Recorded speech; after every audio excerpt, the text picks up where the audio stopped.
My presentation will be Okay, okay. good. Ahmed, are you in the informatics session as well? I think so. No? Ahmed, me, I'm Hamid, not Ahmed, sorry. No, Oh. municipal Okay, management. okay, I see us there. Okay. Minutes, okay. Session 7, actually.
بسم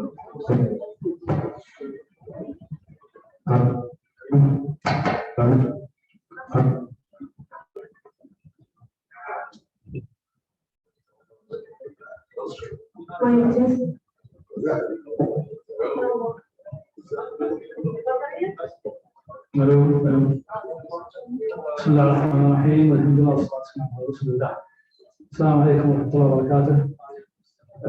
نبتدي الجلسة اليوم تأخير شوية إن شاء الله نعوضها راح في نفس الوقت المحاضر الأول في المونسيبل ووتر. المحاضر الأول الأستاذ الدكتور علي الحمزة مستشار أبحاث معهد أبحاث وتقنيات التحلية في الجبيل التابع للمؤسسة العامة لتحلية المياه المالحة. التحق بالمعهد في عام 1997 ويحصل على درجة الدكتوراه من جامعة نيو إنجلاند أستراليا في عام 2012. له العديد من الإنجازات العلمية ومقاصد الاختراع، والتي من أهمها الفوز بجائزة خادم الحرمين الشريفين لتكريم المخترعين والموهوبين لفئة المخترعين. تفضل أستاذ الدكتور علي الحمزة المحاضرة. إن شاء الله عندك 15 دقيقة. مو 20 20 ضبط. 20 دقيقة لأنها محاضرات عادية. صحيح. كيف يكون سبيكر عشان. صحيح.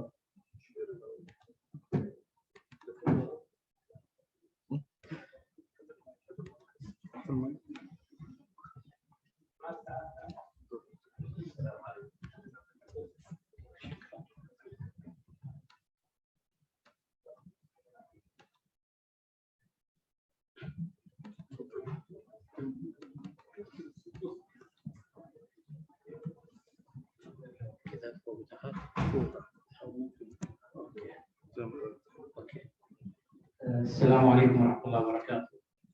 عنوان العرض: مراقبة جودة المياه المنتجة والمنقولة من منظومات الإنتاج بالمؤسسة العامة لتحلية المياه المالحة.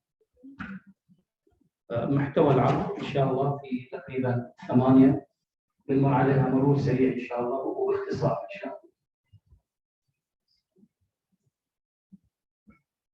إحنا في المؤسسة العامة لتحلية المياه المالحة لا ننظر إلى مراقبة جودة المياه المنتجة بالمنظور التقليدي والكلاسيكي، بمعنى أن عينات تؤخذ ثم يجرى لها تحاليل كيميائية ثم النظر إلى نتائج التحاليل واختبارات مدى مطابقتها للمواصفات والمقاييس من عدم مطابقتها. فنحن ننظر في المؤسسة العامة لتحلية المياه المالحة إلى جودة المياه كمنظومة متكاملة من المشاريع البحثية والمبادرات التطويرية، والتي تشكل احتياجات المؤسسة العامة لتحلية المياه المالحة الحالية في مجال رفع مستوى جودة المياه المنتجة والمنقولة من محطات التحلية، وتنفيذا للاستراتيجية الوطنية للمياه 2030 بالمملكة العربية السعودية.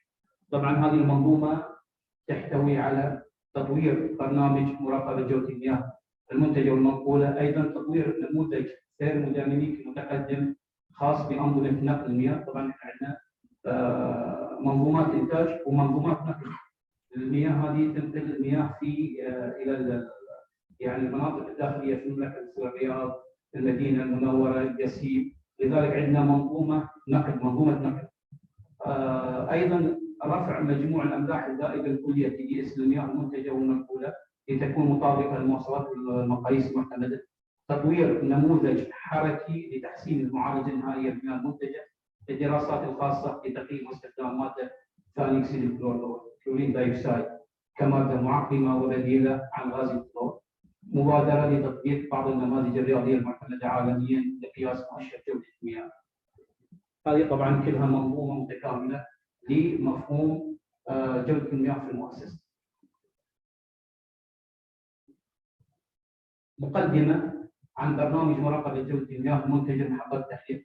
برنامج مراقبة جودة المياه المنتجة بدأ في عام 1991 وكان مقتصر على محطات الساحل الشرقي فقط، اللي هي الجبيل والخضر والخفجي للمياه المنتجة ومياه البحر. طبعا في عام 1991 بدأنا نظرا للأحداث السياسية التي كانت في الخليج العربي، فكنا ضرورة أن احنا نراقب جودة المياه المنتجة أيضا ومياه البحر في ذاك الوقت، وكان مقتصر على محطات الساحل الشرقي. كانت التحاليل الكيميائيه طبعا وكلت الى معهد ابحاث كقرص مستقل عن منظومات الانتاج.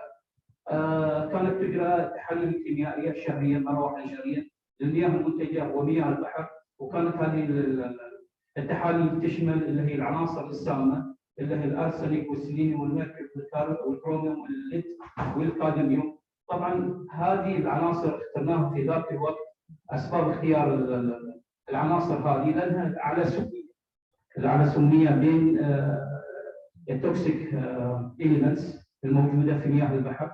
الشيء الاخر ان هذه العناصر لها صفه تراكميه داخل جسم الانسان، بمعنى الانسان اذا يتناول الغذاء او الماء اللي يحتوي على هذه العناصر فانها تتراكم في الاجزاء المهمه والحساسه لجسم الانسان مثل الكبد، الكلى، القلب، العضلات، وبعدين تتراكم مع الزمن وتسبب امراض مستعصيه مثل الفشل الكلوي وغيرها ومثل السرطانات الغدديه بشكل عام. ونواتج التعقيم الثانويه مثل ترايهالميثين، طبعا المواد المعقمه هي مواد مؤكسده فتأكسد كل شيء في الماء من ضمنها الاورجانيكس اذا كان موجوده، فينتج عن هذا الاكسده طبعا هي الترايهالميثينز ومواد هي سامه وخطيره. طبعا الهدف الاساسي من التعقيم هو قتل الميكروبات في الاساس، لكن تنتج نواتج ثانويه مثل الترايهالميثين. وايضا كانت تشمل المركبات العضويه بشكل عام. في 2011 برنامج المراقبه للمياه المنتجه يشمل جميع المحطات في الساحل الشرقي وايضا الساحل الغربي. في 2013 تم اضافه مراقبه ايون البرومات كبرنامج مستقل ويشمل جميع المحطات. السبب في ذاك الوقت طبعا كان الليمت في WHO منظمه الصحه العالميه للبروميد 25 اي بي بي بارت بير بليون.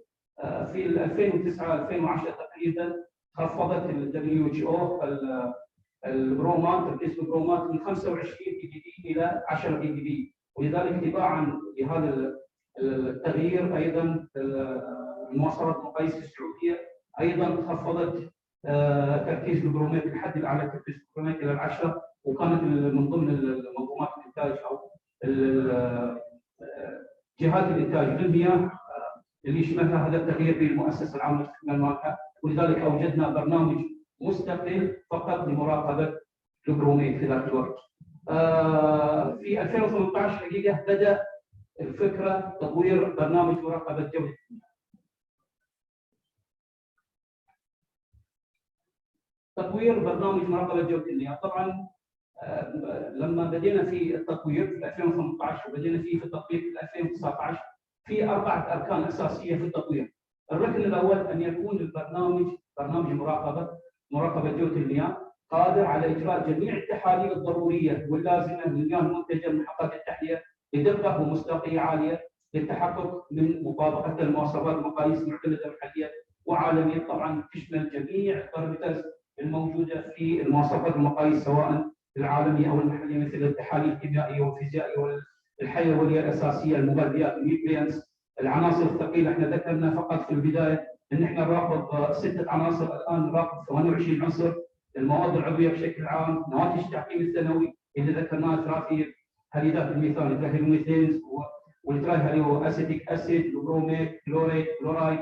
ايضا اضفنا الايزوتوبس النظائر المشعه من ضمن برنامج المراقبه. الركن الثاني ان يكون البرنامج قادر على التعامل مع المستجدات والمتغيرات بالحالات الطارئه مثل استبدال المعقمات المستخدمه في صناعه التحليه اللي بتجي بعد شوي، اضافه المياه الجوفيه او مياه السدود، مياه المحلات. احنا في المملكه العربيه السعوديه من ضمن منظومات الانتاج المياه عندنا المياه الجوفيه وايضا مياه السدود. لابد ان يكون البرنامج هذا قادر على التعامل مع المتغيرات هذه. استيعاب الحوادث العرضيه مثل التسرب النفطي او التلوث الكيميائي لا سمح الله لمياه الخليج او البحر الاحمر. طبعا في تعرف منطقه الخليج منطقه صناعيه وفيها بعض الحوادث لا سمح الله العرضيه اللي تتم مثل تسرب نفطي او حوادث لسفن تنقل مواد كيميائيه. لابد ان يكون هذا البرنامج قادر على التعامل مع المستجدات هذه. اضافه التحاليل الكيميائيه والمتغيرات الجديده، مواصفات مقاييس معتمده، المواصفات والمقاييس التي ثابته بين فتره وفتره تتغير. لابد ان يكون البرنامج هذا هذا للتعامل مع الوضع هذا وغير ذلك من المتغيرات. الركن الثالث ايضا في التطوير اجراء الدراسات العلميه والتطبيقيه لايجاد الحلول المناسبه للمشاكل الخاصه بجوده المياه. الركن الرابع استخدام تطبيقات علم الاحصاء لنتائج المتحصل عليه. نعرف ان علم الاحصاء بجميع العلوم، ولذلك لابد ان يكون في تطبيقات علم الاحصاء ايضا دور في عمليه التطوير. مراحل تنفيذ المشروع هذا بدينا في 2019 في شهر يناير بدايه 2019، وكان شامل فقط لمحطات التحليه السته الرئيسيه اللي هي جبيل، الخبر، راس الخير، الساحل الشرقي، جده، الشعيبه، ينبع في الساحل الغربي. طبعا هذه المحطات الرئيسيه عندنا انتاجها يشكل اكثر من 95% من انتاج المياه المحلات، لذلك تم التركيز عليه في المرحله الاولى. المرحله الثانيه بدينا في اكتوبر 2019 تشمل جميع محطات التحليه. المرحله الثالثه شملت جميع محطات التحليه، انظمه النقل والسدود. في عندنا سدود تابعه للمؤسسه في الجنوب في مرضى، حلي، وبيش، ايضا شملها اللي هو البرنامج هذا. طبعا بدينا البرنامج او المرحله الثالثه في ابريل 2020 في اوج عمليه اغلاق وحظر التجوال، وكانت عندنا تحديات كبيره حقيقه، لكن توفيق من الله سبحانه وتعالى وتعاون الاخوان في معهد الابحاث وايضا في المحطات وانظمه النقل والسدود. الحمد لله تغلبنا على تلك الصعوبات. طبعا الحين احنا في المرحله الثالثه. هذه طبعا احنا حاولنا في البدايه ان احنا نتمدد افقيا نغطي جميع المناطق اللي يعني توصلها المياه المحلات، والان بدينا طبعا غطينا هذه المرحله، والان نتمدد عموديا بحيث ان احنا نغطي جميع البارامترز الموجوده في المواصفات والمقاييس المعتمده محليا وعالميا. الامكانيات البشريه والتجهيزات المتوفره في مختبرات معهد الابحاث. طبعا معهد الابحاث يعني يتمتع بامكانيات بشريه الحمد لله كبيره جدا بدعم المسؤولين، وايضا امكانيات تجهيزات في المختبرات على اعلى مستوى. طبعا هذه قائمه بجميع اللي يعملون في المختبرات. نلاحظ منها في بعضهم يعملون شهاده دكتوراه، ايضا الماجستير والبكالوريوس، وبعضهم فنيين ايضا يحملون دبلوم في المختبرات. ايضا توجد عندنا 3 مختبرات تابعه لمعهد الابحاث. المختبر الاول مختبر الكيمياء مساحته حوالي 520، مختبر البيئه والاحياء مساحته 400 متر مربع طبعا، ومختبر التآكل فيه مساحته 420 متر مربع. طبعا تتوفر في هذه المختبرات جميع الامكانيات اللازمه. طبعا هذا مثال فقط على الاجهزه الموجوده اللي نستخدمها احنا في عمليه مراقبه جوده المياه والابحاث الخاصه بجوده المياه. هذا بس فقط نموذج والقائمه تطول. طبعا هذه صور في مختبراتنا في طبعا في مختبرات حديثه. تفضل تكرم معالي الوزير تقريبا في 2019 في افتتاح هذه المختبرات. التكلفه التقديريه لمشاريع جوده المياه تقدر ب 35 مليون سنويا. طبعا هذه قائمه بالتحاليل وايضا باسعار التحاليل او تكلفه التحليل. نتائج تحاليل الكيميائيه للمعادن السامه ونواتج التعقيم الثانويه.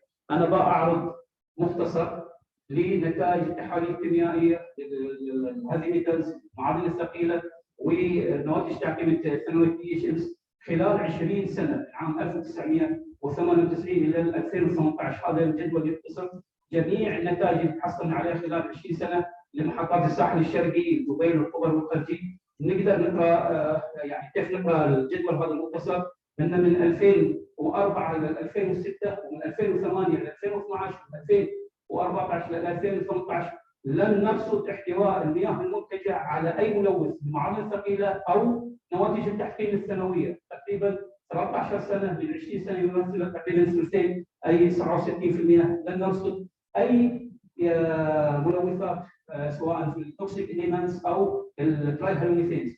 ايضا طوال ال 20 سنه هذه لم نرصد احتواء المياه المنتجه عندنا على الليد او الميركوري، الزئبق والرصاص، وهي طبعا من اعلى اللي هو العناصر السامه، وايضا الكلوروفورم لم نرصد احتواء المياه المنتجه من 3 المحطات هذه على اي من يعني تلوث من الكلوروفورم. بقيه النتائج مثلا في 2007 رصدنا احتواء المياه المنتجه عندنا في الساحل الشرقي، محطات الساحل الشرقي الجبيل والخبر والخرجي على الارسنك. طبعا لا قبله ولا بعده رصدنا هذا الشيء، وطبعا هذا تركيز ضئيل جدا مقارنه ب 0.03 مقارنه بالليمتس 10 تقريبا 100 ضعف او اكثر يعني اقل. السبب قد يكون حادث عرضي لسفينه المواد الكيميائيه تحتوي على الارسنك، لوثت مياه الخليج وسببت الى المياه المنتجه عندنا في الساحل الشرقي في الجبيل والخبر والخرجي. السيلينيوم مثلا رصدناه في الجبيل لمره واحده خلال 20 سنه، وكان تركيزه 0.15 ومعلوم التركيز الى WHO 10 يختلف كثير عن الليمت. في نفس الشيء في بقيه الملوثات سواء الهادي ميتالز يعني العناصر السامه الثقيله او الترايهانديموثينز. هذا الجدول امامكم حق بس نضيف. ايضا في هذا طبعا نتائج مختصره للهادي ميتالز في البرنامج المطور يشمل جميع المحطات الانتاج في الساحل الشرقي والغربي، وهذا مختصر. نلاحظ جميع النتائج اقل من يعني حدود كشف الاجهزه المتقدمه مثل الاي سي بي اس ولا الاي اي. لذلك احنا في نت ديتكشن، لكن احنا كعلميا نضع ان اقل من 1 او اقل من 1.5 لان اقل من ديتكشن ليميت، بينما الليمت بشكل كبير جدا اعلى بهذه التاثير. ايضا البروميت طبعا عيون حساس ما عرفنا انه ينتج كناتج تعقيم سنوي. هذه نتائج جميع المحطات في شهر اكتوبر وشهر نوفمبر وشهر ديسمبر في العام 2020. طبعا الليمت لابد ان يكون 10 او اقل من البي بي بي. احنا نلاحظ هنا بعض النتائج اقل من حد اكتشاف الاجهزه مثل الاي سي الانكم مستقبل التحقيق الحد الادنى الى 2 بي بي بي، لكن هذا الجهاز ما اكتشف اي بروميت في المياه المنتجه من جميع المحطات وضع اقل من حدود كشف الاجهزه.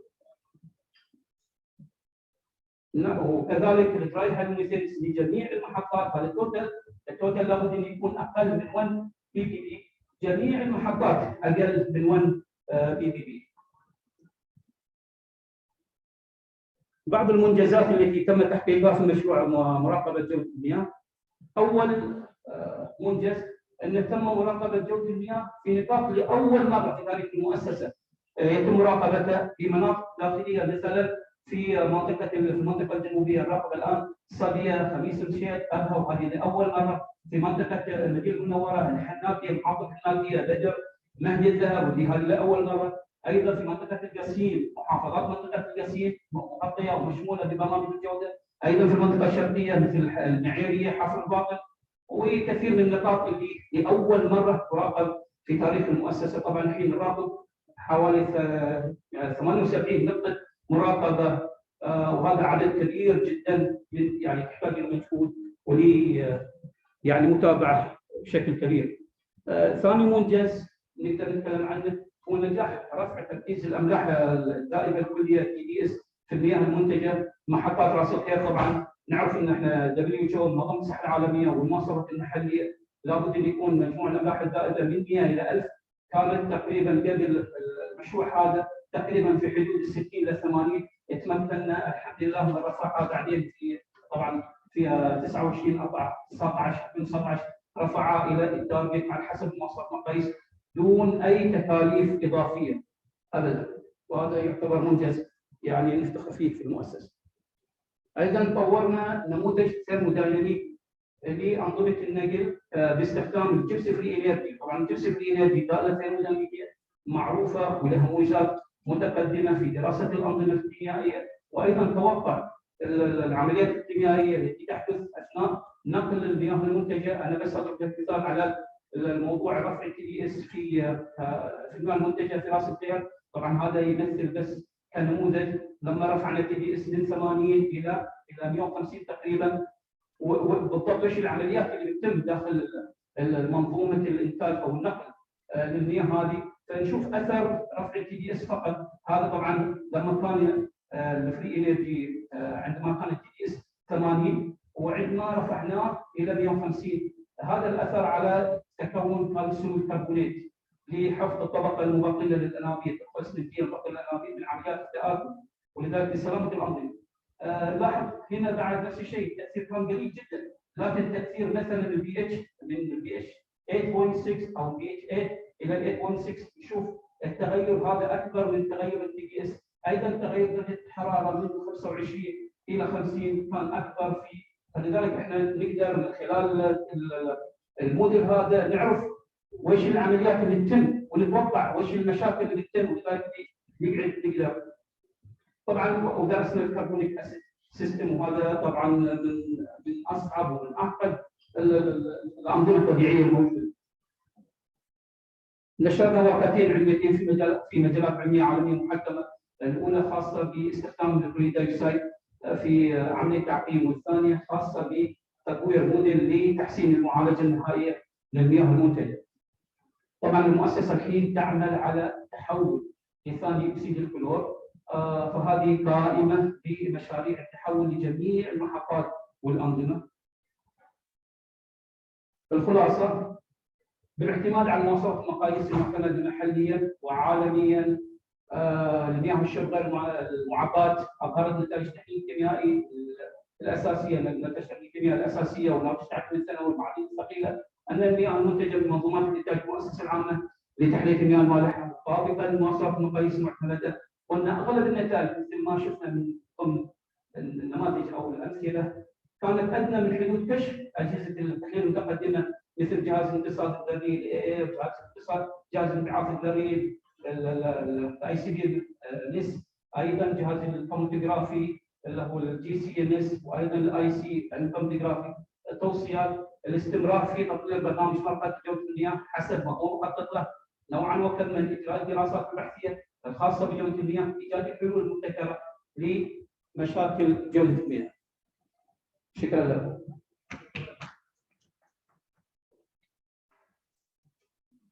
شكرا دكتور علي. محاضره طيبه. في مجال اذا في سؤال او شيء تفضل. دكتور علي السلام عليكم. انا عندي بس هنا بالنسبه لموضوع الديسانفكشن يعني كبرودكشن بالنسبه للسي ان احنا دلوقتي محطه الخارجي معانا الدكتور احمد السيد جامعه القاهره. فانا عندي بس الحساب بتاع الفيجر بتاع محطه الخارجي والخبر 2.3 بي بي ام للترايبروميثين.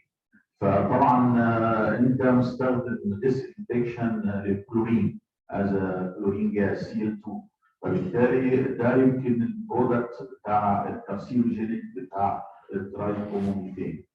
الشيء الثاني انت اشرت ان طبعا الليمتس اقل من 10 بي بي ام، ولكن لا، حسب درينكينج ووتر اللي انت تعمل كبروديوسر للدرينكينج ووتر الليمت دوت يعني المفروض ما يزيدش عن 1.5. الشيء الثاني الى ايش؟ كمل بس اكمل جزء الى البروميت. لا انت تتكلم ايوه اتكلم عن البروميت. لا البروموفورم او البروميت. لا انا بتكلم عن بشكل عام، لان انت بتتكلم على البي ار او 3، بتكلم على البي ار او 3، لكن اللي انا شفته تراي بروميثين اللي انت سي اتش بي ار 3 ده اللي انت عملت له انديكيشن ل 2.3 مللي جرام بر لتر. الشيء الثاني انت بتقول ان هو تم تغيير البوليسي للسلاين ووتر انكوربريشن من الكلورين وتستخدم الكلورين دايوكسيد، لان انت عامل ابلكيشن للاصل. فمعنى ذلك حاليا هل بيتم التعقيم بالكلورين تفاديا للترايب، وكان ليه اسباب وجود البروميت؟ السبب انا ابتدي بالسؤال الاخير. الحقيقه شكرا دكتور. انا ابتدي بالاجابه على السؤال الاخير او النقطه الاخيره. استخدام الكلورين دايوكسيد الى اتجاهين. الاتجاه الاول في توجيه من صاحب السمو الملكي وزير الداخليه بعدم استخدام الكلورين لخطورته، وهذا تعليم سري وصل لجميع منتجي المياه في المملكه. طبعا بما ان الموضوع سري انا كنت اقدر اعرضه لك يعني التوجيه هذا. لذلك المؤسسه المعنيه باستخدام بديل الى الكلورين غاز، والبديل الانسب هو الكلورين دايوكسيد. هذا النقطه الاولى. النقطه الثانيه احنا نضرب عصفورين بحجر. الكلورين دايوكسيد ما يكون البروميت ولا يكون التي اتش امس، ولذلك هذا من ضمن الامور اللي لصالحنا نحن نتحول الى الكلورين دايوكسيد تنفيذ لاوامر المقام صاحب السمو الملكي الامير وزير الداخليه، وايضا للتغلب على اي مشكله تكون تي اتش امس او البروميت. النقطه الثانيه بخصوص البروموفور، طبعا اسمح لي دكتور في مس اندرستاندينج الديتكشن يعني ماكسيمم ليفل للبروميت في المواصفات المقاييس العالميه المتوسطه العالميه وايضا المواصفات السعوديه هو 10 دي بي ام ماكسيمم ليفل. البروموفورم او تي اتش امس احنا اللي عرضته انا التوتال تي اتش امس، ولذلك انا لما اجي اعرض مثلا لو اجي اعرض البروموفورم والدايكلور والدايبرومو بتكون الجدول طويل جدا، فاحنا نعتمد على ايش؟ نعتمد على التوتال، وهذا اللي عرفه. النقطه الاولى ما ذكر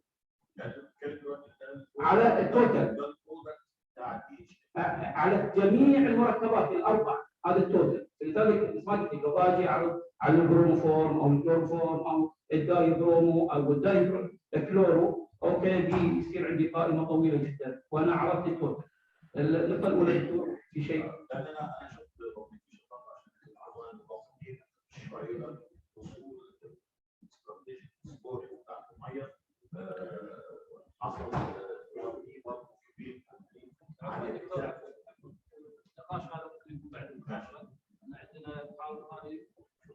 شكرا دكتور علي، شكرا.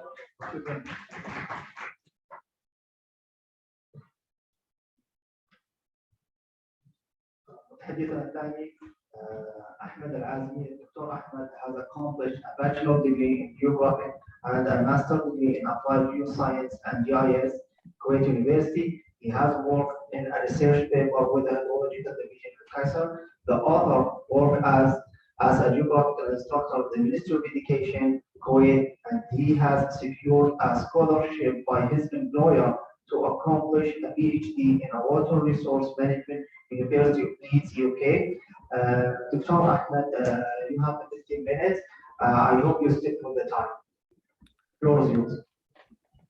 Assalamu alaikum. At the beginning, I would like to thank the conference committee and the organizers in providing us with this important conference in the region and in having me in this conference and to give me the chance to participate. The study is my research thesis, which is about water demand management in the household sector in Kuwait. And the title of the study is Investigating Water Conservation Strategies in Kuwait, a microcomponent backcasting approach. The talk consists of four main parts. The first section is the introduction, which defines the research question, the fundamental question, and its aims and objectives.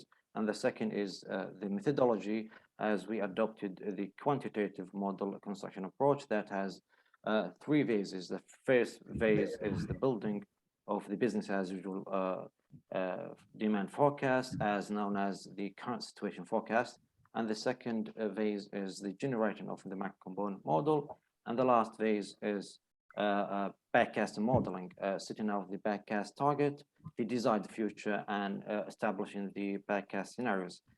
The third section is the output of the modeling processes, starting with a comparison between forecasting and backcasting scenarios, and then moving on to the wide appraisal of these scenarios in terms of economic and environmental implications.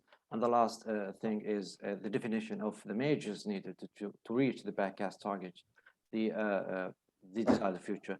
And the last part is the conclusion and recommendation building on the output of the research. The research question is to what extent water conservation initiatives and regulation that targeted the household sector that could transition this sector to more secure and sustainable future. The question has come up with two aims. The first aim is to determine what water conservation interventions in the household sector that could transition the sector for more sustainable pathways. This has three objectives. First, building the current situation forecast, and then generating the macrocomponent model, and the last thing is establishing the backcast scenarios. And the second aim is the evaluation of the identified conservation measures that has been achieved, and the appraisal of wider economic and environmental benefits, visibility, and acceptability. This aim has come up with two objectives. The first is the comparison between the forecast and backcasting scenarios and its implications. And the second objective is the engagement of professional stakeholders to examine and test the identified measures in terms of visibility and public political acceptability. In the study, we have constructed a behavior model that's starting with building the current situation forecast, in which the baseline demand estimate from 2013 and 2018 has been generated and validated against the observed demand for the same period. Then the current situation forecast has been built, where the sensitivity analysis has been applied and the essential demand for projection is selected. After which, the backcast microcomponent water efficiency calculator model has been developed through first building the microcomponent model and its elements, which are ownership, volume, and frequency. And then the second section or second step is the construction of water efficiency calculator that's then is coupled with the microcomponent model. And the last step is the application of this model in the backcasting manner to reach the backcasting scenarios. In the building, the business as usual forecast, which represents the phase one of the modeling, a spatial microsimulation technique has been used. The spatial microsimulation technique is used to combine the aggregate census population with disaggregate survey to generate a synthetic population that contains attributes from both populations. In our study, we have generated the household attributes in the aggregate population from the disaggregate water demand surveys that comprises household consumption, dwelling types, household sizes, household status, Kuwaitis and non-Kuwaitis, and the last thing is states spatial distribution. The spatial microsimulation has been used to generate the baseline demand estimate, and then the projected population for forecasting period is has been applied for this projection after applying the enhancement procedures for the selected projected population to fit the baseline demand estimate population. These procedures comprises the bias correction, defining the domestic workers in the household sector, and the last thing is defining the non-Kuwaitis population in the household sector. After satisfying the first phase, the second phase of the modeling is the microcomponent model. This model has been developed and fitted on the business as usual demand forecast. The microcomponent model is applied to forecast water demand in the household sector. It enables for an in-depth investigation where household demand is broken down into components. Each component is then divided in terms of ownership, volume, frequency elements, which gives the control for better parameters manipulating and defining the transition pathways for the desired futures. The microcomponent model of Water Research Center of KISA has been adopted, and further statistical modeling has been applied to fit the research needs. This includes a proportional redistribution function, a calibration fitting exercise. The last phase is of the modeling is backcasting application. The fitted microcomponent model in the business as usual forecast has been applied in the backcasting manner. The backcasting is unlike forecasting, where the backcasting is precisely looking back from a desired future by setting out the targets to the present. It has been used in the study to transition the water sector to more sustainable and secure future. The defined backcast targets are the first, no more water to be in surface from the base year, which is 2018. This equivalent to a reduction of 1% per year until reaching the end point of the backcasting horizon. And the second target is aggressive target, which is a reduction of 2% per annum, and the last one is a reduction of 1.5% per annum. After defining the targets, a manipulation for the conservation measures that includes technology, economic, and education have been applied, and then the backcasting scenarios have been developed. The output of the study shown that the baseline demand estimation has shown a good estimation fit with the observed demand. 12 demand forecasts have been developed as a result of sensitivity analysis, and the central demand forecast has been selected as shown in red dashed trend line.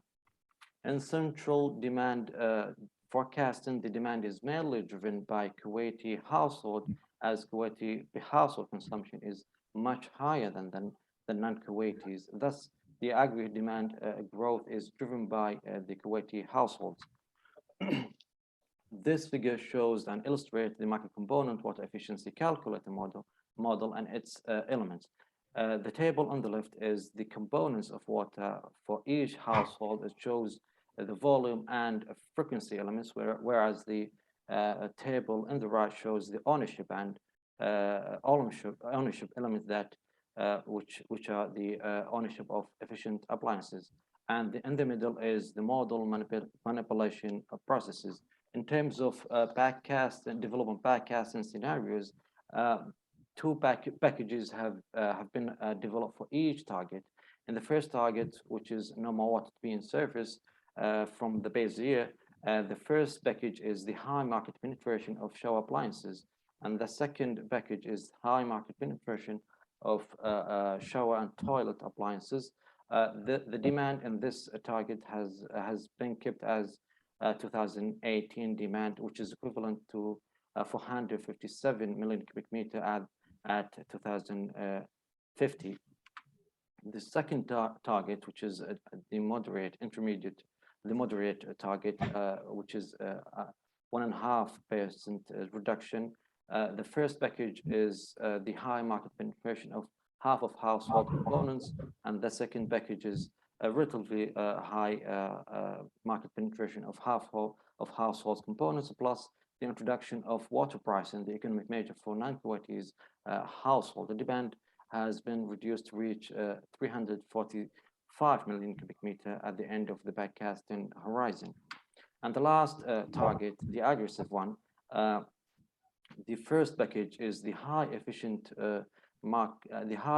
appliances market penetration for all components in the household sector, and the second is the market penetration of efficient appliances for all components, plus the application of the other measures, which are education and economic measures presenting in water price and increase. The demand in this target has been reduced to reach 239 million cubic meter at the end of the backcast horizon 2050. In terms of wide appraisal, in the business as usual forecast scenario, water production has been dramatically increased, and the gap between production cost and revenue has increased as well. In the environmental implication, the carbon emission has increased dramatically to reach over 1,000 million tons in 2050. For backcasting scenarios, in the first target, the production cost and revenue has been kept with no increase or decrease, as well as carbon emission has been kept as it is. For the second target, demand production has decreased to reach a reduction of 48% in comparison with the forecasting, and the gap between the production cost and revenue has been decreased, and the economic efficiency has increased. In the aggressive target, the production cost has dramatically decreased, and the gap between the cost and revenue has reduced, especially for the second package, where the water price increase has been applied for all population segments in the household sector. Carbon emission has decreased to reach slightly above 400 million tons in 2050.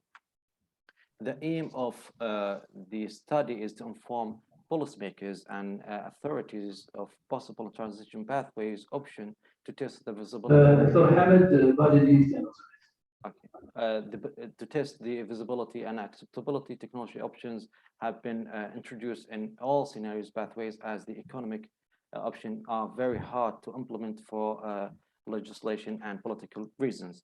Based on the backcast option, policymakers can differentiate the more visible and acceptable option. To sum it up, adoption of a backcasting approach has shown the ability of transition the household sector for more secure and efficient future. Investing in shower component has shown a good demand reduction in the household sector. Kuwaiti villa dwellings are responsible for more than 70% of the demand, and applying water price increase for non-Kuwaitis has shown a weak impact for the aggregate demand. In technology, intervention has shown its superiority against the other conservation measures. The recommendation for the authorities and policymakers is to shift the focus from the water supply elimination policies to efficient water demand management policies, reform the water tariff to meet the principle of the Dublin statement, investing in innovating water technology, and eventually bringing about institutional capacity building. Thank you very much.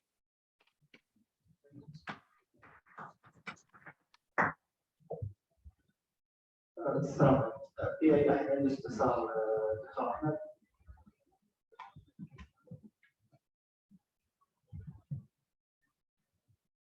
شكرا دكتور حمد. Regarding the in-house indoor water per consumption, the measurements here is based on the metering regarding the house metering, or as you mentioned here for the activities, you were already making the forecasting, and as we know for the urban planning for the growth up to the target year, it is related to the incremental in the per capita water consumption.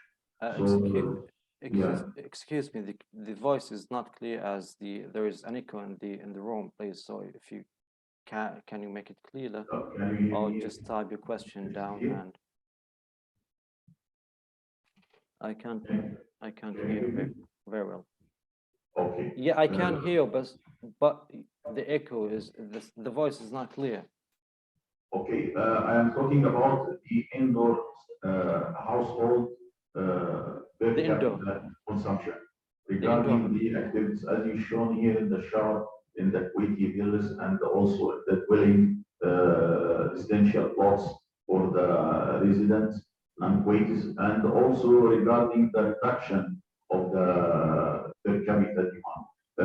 Is it the technique used? Is it a metering regarding the total consumed water, or you done some indoor investigations regarding the activities? I've used the survey of the Central Statistic Bureau of Kuwait.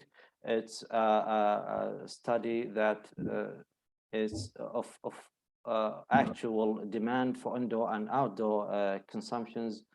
This has been used to forecast the all period of the backcasting modeling. Okay, thank you, Dr. Hamid, for the presentation, and we will move to the next speaker. Okay, thank you.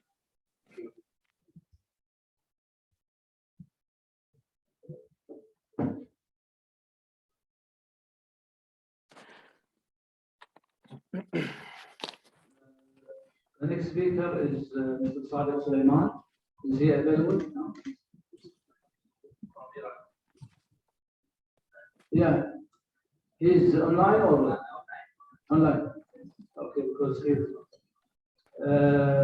Mr. Dr. Sadiq Sulaiman was PhD degree in civil engineering. Currently, he is a full professor in the Department of Dams and Water Resource Engineering based in Al, Iraq. He has also worked as a postdoctoral researcher at the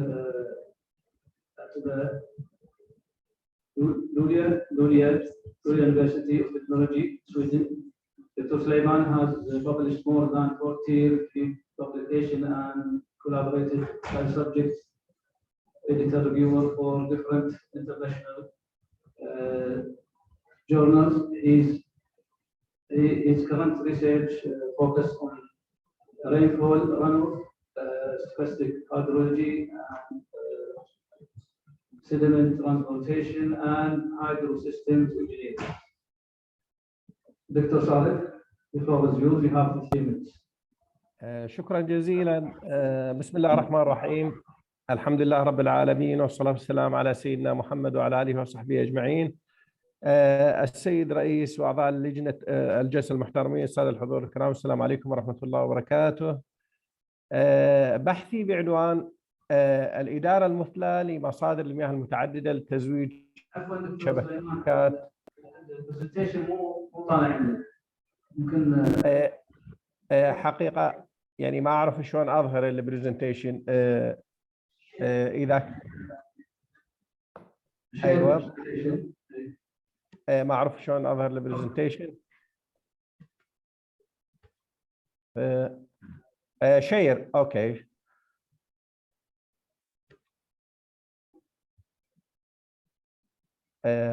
شير سكرين دكتور، شير سكرين دكتور. شير سكرين اوكي ممتاز.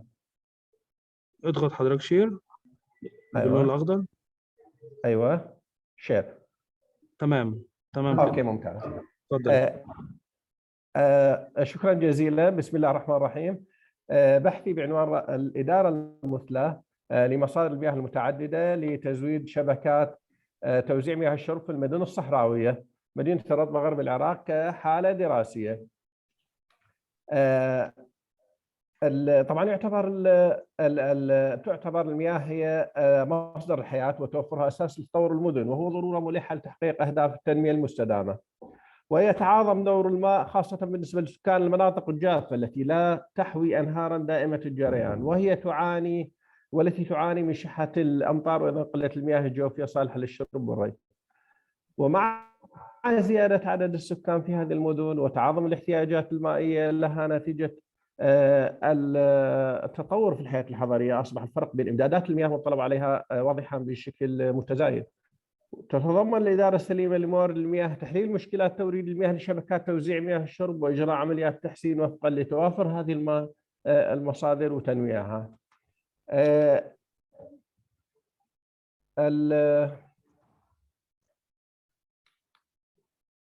تتميز محافظة الأنبار غرب العراق بتوافر الموارد المائية بشكل كافي مقارنة باحتياجات المستخدمين، حيث يمر نهر الفرات الذي يزود المحافظة بجزء أكبر من احتياجاتها المائية. نهر الفرات يعني حصة المحافظة من مياه نهر الفرات بحدود 2 مليار متر مكعب سنويا. أقضية المحافظة الرئيسية أغلبها متوزعة على نهر الفرات.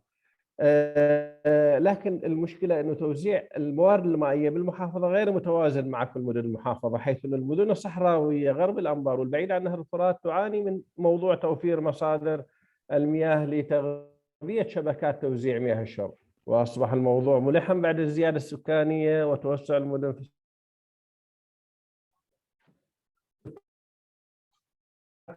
المياه كحالة دراسة للمدن الصحراوية، حيث تقع مدينة الرطبة ضمن الحدود الإدارية لمحافظة الأنبار. يبلغ عدد سكان هذه المدينة بحدود 50,000 نسمة، وترتفع عن 625 متر عن سطح البحر. معدل الأمطار السنوي فيها 120 ملم، وهي مركز قضاء الرطبة تتبع له إداريا الناحيتين هما الوليد والنخيب، وتبعد عن الرمادي مركز المحافظة بحدود 310 كيلومتر. نظرا للطابع الصحراوي للمدينة المتميز بالجفاف المستمر وارتفاع درجات الحرارة والأسمدة في فصل الصيف، ظلت مسألة توفير الماء بالنسبة للاستعمالات المنزلية والبلدية شغل شاغل المسؤولين بالمحافظة والمدينة. كانت الانطلاقة نحو توفير احتياجات ماء الشرب لمدينة الرطبة في سبعينات القرن الماضي عن طريق مشروع آبار الضبعة، حيث تم حفر من 16 إلى 17 بير لاستخراج المياه الجوفية من منطقة الضبعة التقى 20 كيلومتر شرق المدينة، وتم تغذية المدينة بجزء من احتياجاتها من مياه الشرب. بداية الثمانينات تم مد خط ناقل من نهر الفرات قرب مدينة القائم ترتفع حوالي 170 متر فوق مسطح البحر إلى مدينة الرطبة بمسافة كلية تقدر بحوالي 213 كيلو متر لتزويد المياه المدينة بجزء من احتياجاتها المستزيدة من الماء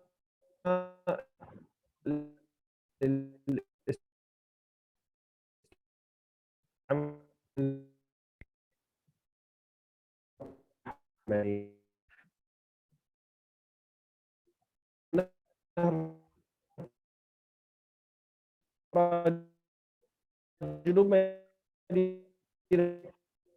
مدينة تقع على 57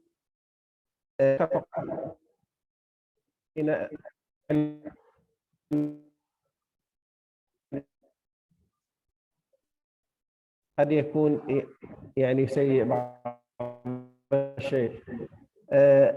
تم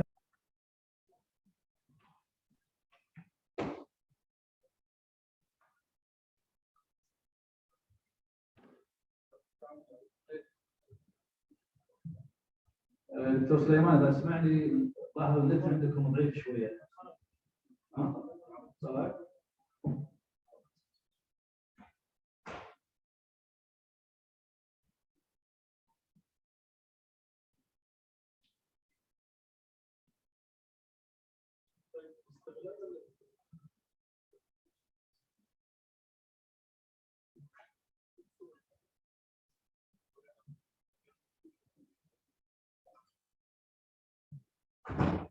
دكتور سليمان سمعنا؟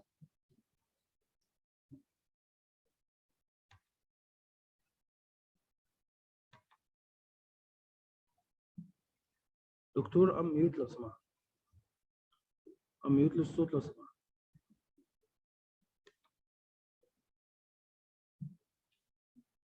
دكتور المايك مقفول لو سمحت. اوكي الان تمام واضح. الان اوكي ممتاز. اوكي، في هذا البحث تم تقييم الاستهلاك الحالي والمستقبلي لمدينة الرطبة في ظل الزيادة صعب تختصر لان الوقت قليل. اوكي احاول ابقى ضمن الوقت على الرغم من الانترنت يعني ما يساعدني.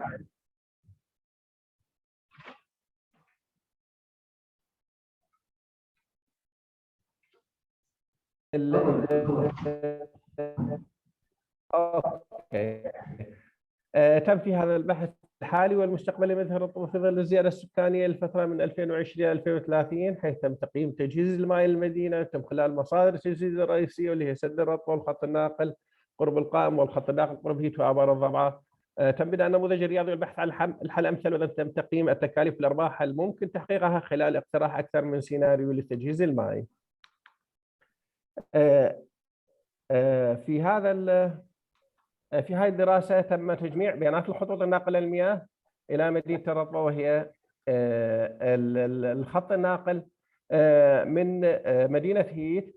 الخط مساره طويل، وارتفاع الفرق بالارتفاع بين يعني مدينة هيت ومدينة الرطبة حوالي 564 متر، وطول المسار هو 271 متر. اضطرينا يعني الخط هذا يحوي على 6 محطات رفع وضخ كي يصل الماء الى مدينه الرطبه. الخط الثاني اللي هو ينقل المياه من نهر الفرات قرب مدينه القائم، فرق المنسوب بحدود 450 متر، وينقل بمسافه 213 كيلومتر، ويحوي على 3 محطات رفع وضخ. مشروع ابار الضبعه مسافته قليله، لكن يعني فرق وايضا فرق المنسوب قليل. كميه يعني طول المسار هو حوالي 20 كيلومتر. المشروع المقترح هو تزويد الماء من السيول الموسميه من سد حوران. تم تحديد حجم السياحه السنوي المتوقع للجابيه، وبين الدراسه الفنيه امكانيه نقل المياه المحتجزه من هذا السد لاستخدامها بعد معالجتها في محطه تصفيه لمياه الشرب. طبعا هذا المشكله انه يعني السنوات الجافه والمطيره بهذا السد هو بالدوره الهيدرولوجيه هي تقريبا 5 سنوات. كل 4 سنوات جافه تاتينا سنه مطيره، بالتالي كميه المياه الممكن الاستفاده منها تم تقديرها بحدود 3 ملايين متر مكعب. ايضا كميات الماء من المصادر المتاحه والمقترحه بالاضافه لكلفه التشغيل. سد حوران كميه المياه المتاحه بحدود 3 ملايين متر مكعب، كلفه التشغيل بحدود $50 يوميا، القائم بحدود 1,700,000 متر مكعب سنويا، كلفه التشغيل حوالي $560 يوميا، وهي حوالي 3 ملايين وربع، وكلفه التشغيل حوالي $950 يوميا، وابار الضبع بحدود 1.5 مليون سنويا، وكلفه التشغيل بحدود $425 يوميا. تم في هذه الدراسه استخدام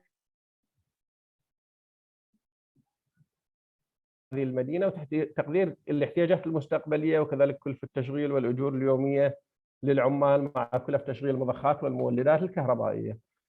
تم تمثيل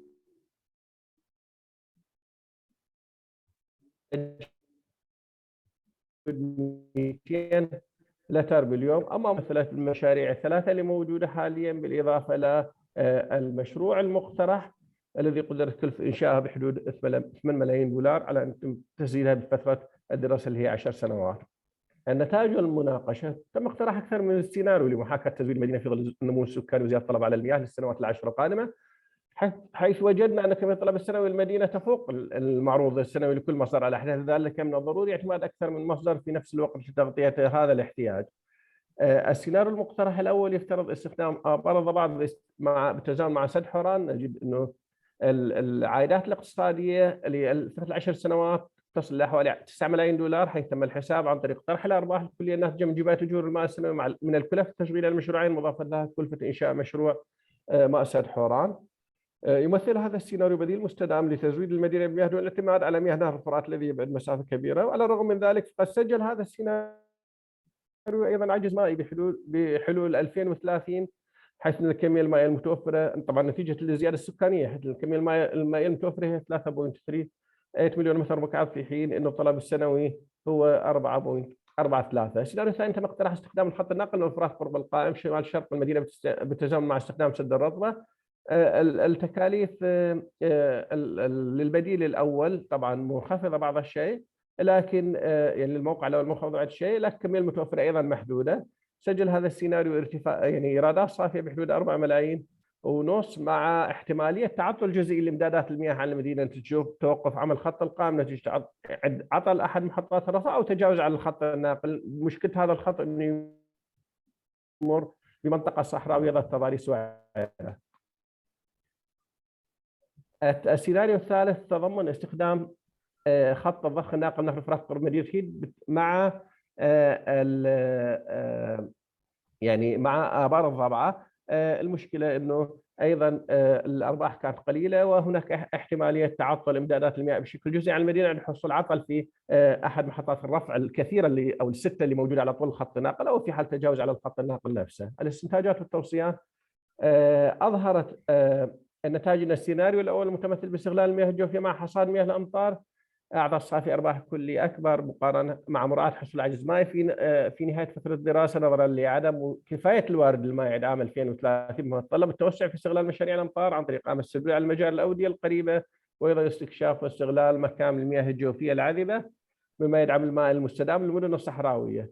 يجب صياغة السياسات التشغيلية المثلى لتمنح صانع القرار مرونة أكبر في اختيار البديل المناسب. يمكن في الدراسات المستقبلية استكشاف أداة نموذجية تحت قيود إضافية مثل استثمار مياه غير تقليدية مثل مياه الصرف الراجع، وبالإضافة لإدخال قطاعين زراعي وصناعي ضمن النموذج. شكرا لإصغائكم، وآسف على ردات الإنترنت ويعني التقطيع بالعرض. شكرا جزيلا. شكرا لك، شكرا لك. شكرا. في مجال سؤال؟ تفضل. لحظة شوي عفوا، نعطي المجال حق الاخوان لان انت سالت.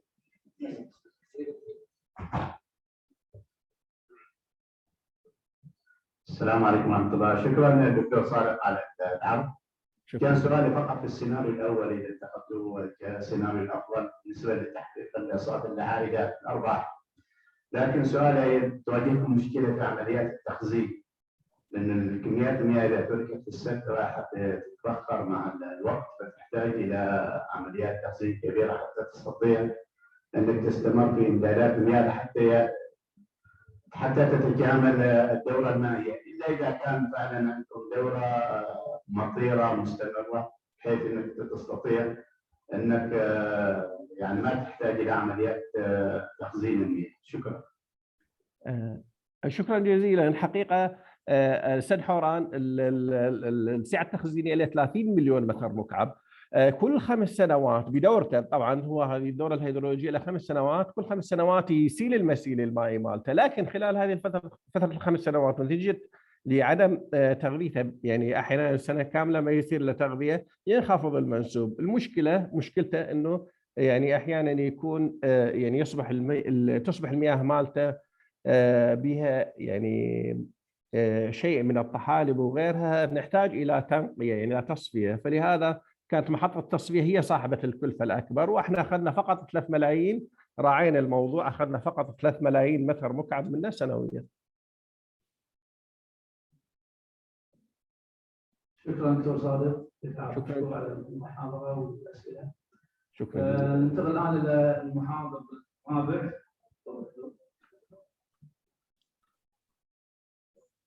المتحدث الرابع دكتور المهندس عبد الله علي الصغير من سوريا، استاذ جامعي ومغترب وباحث في مجال الهندسه المائيه والهندسه البيئيه والصحيه.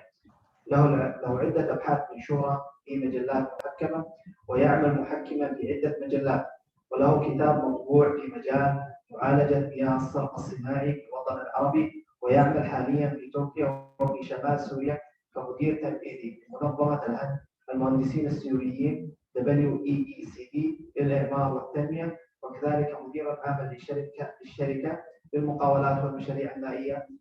فليتفضل الدكتور عبد الله مشكورا. دكتور عبد الله إن شاء الله بإذن الله يكون العرض بمدة 15 دقيقة. السلام عليكم.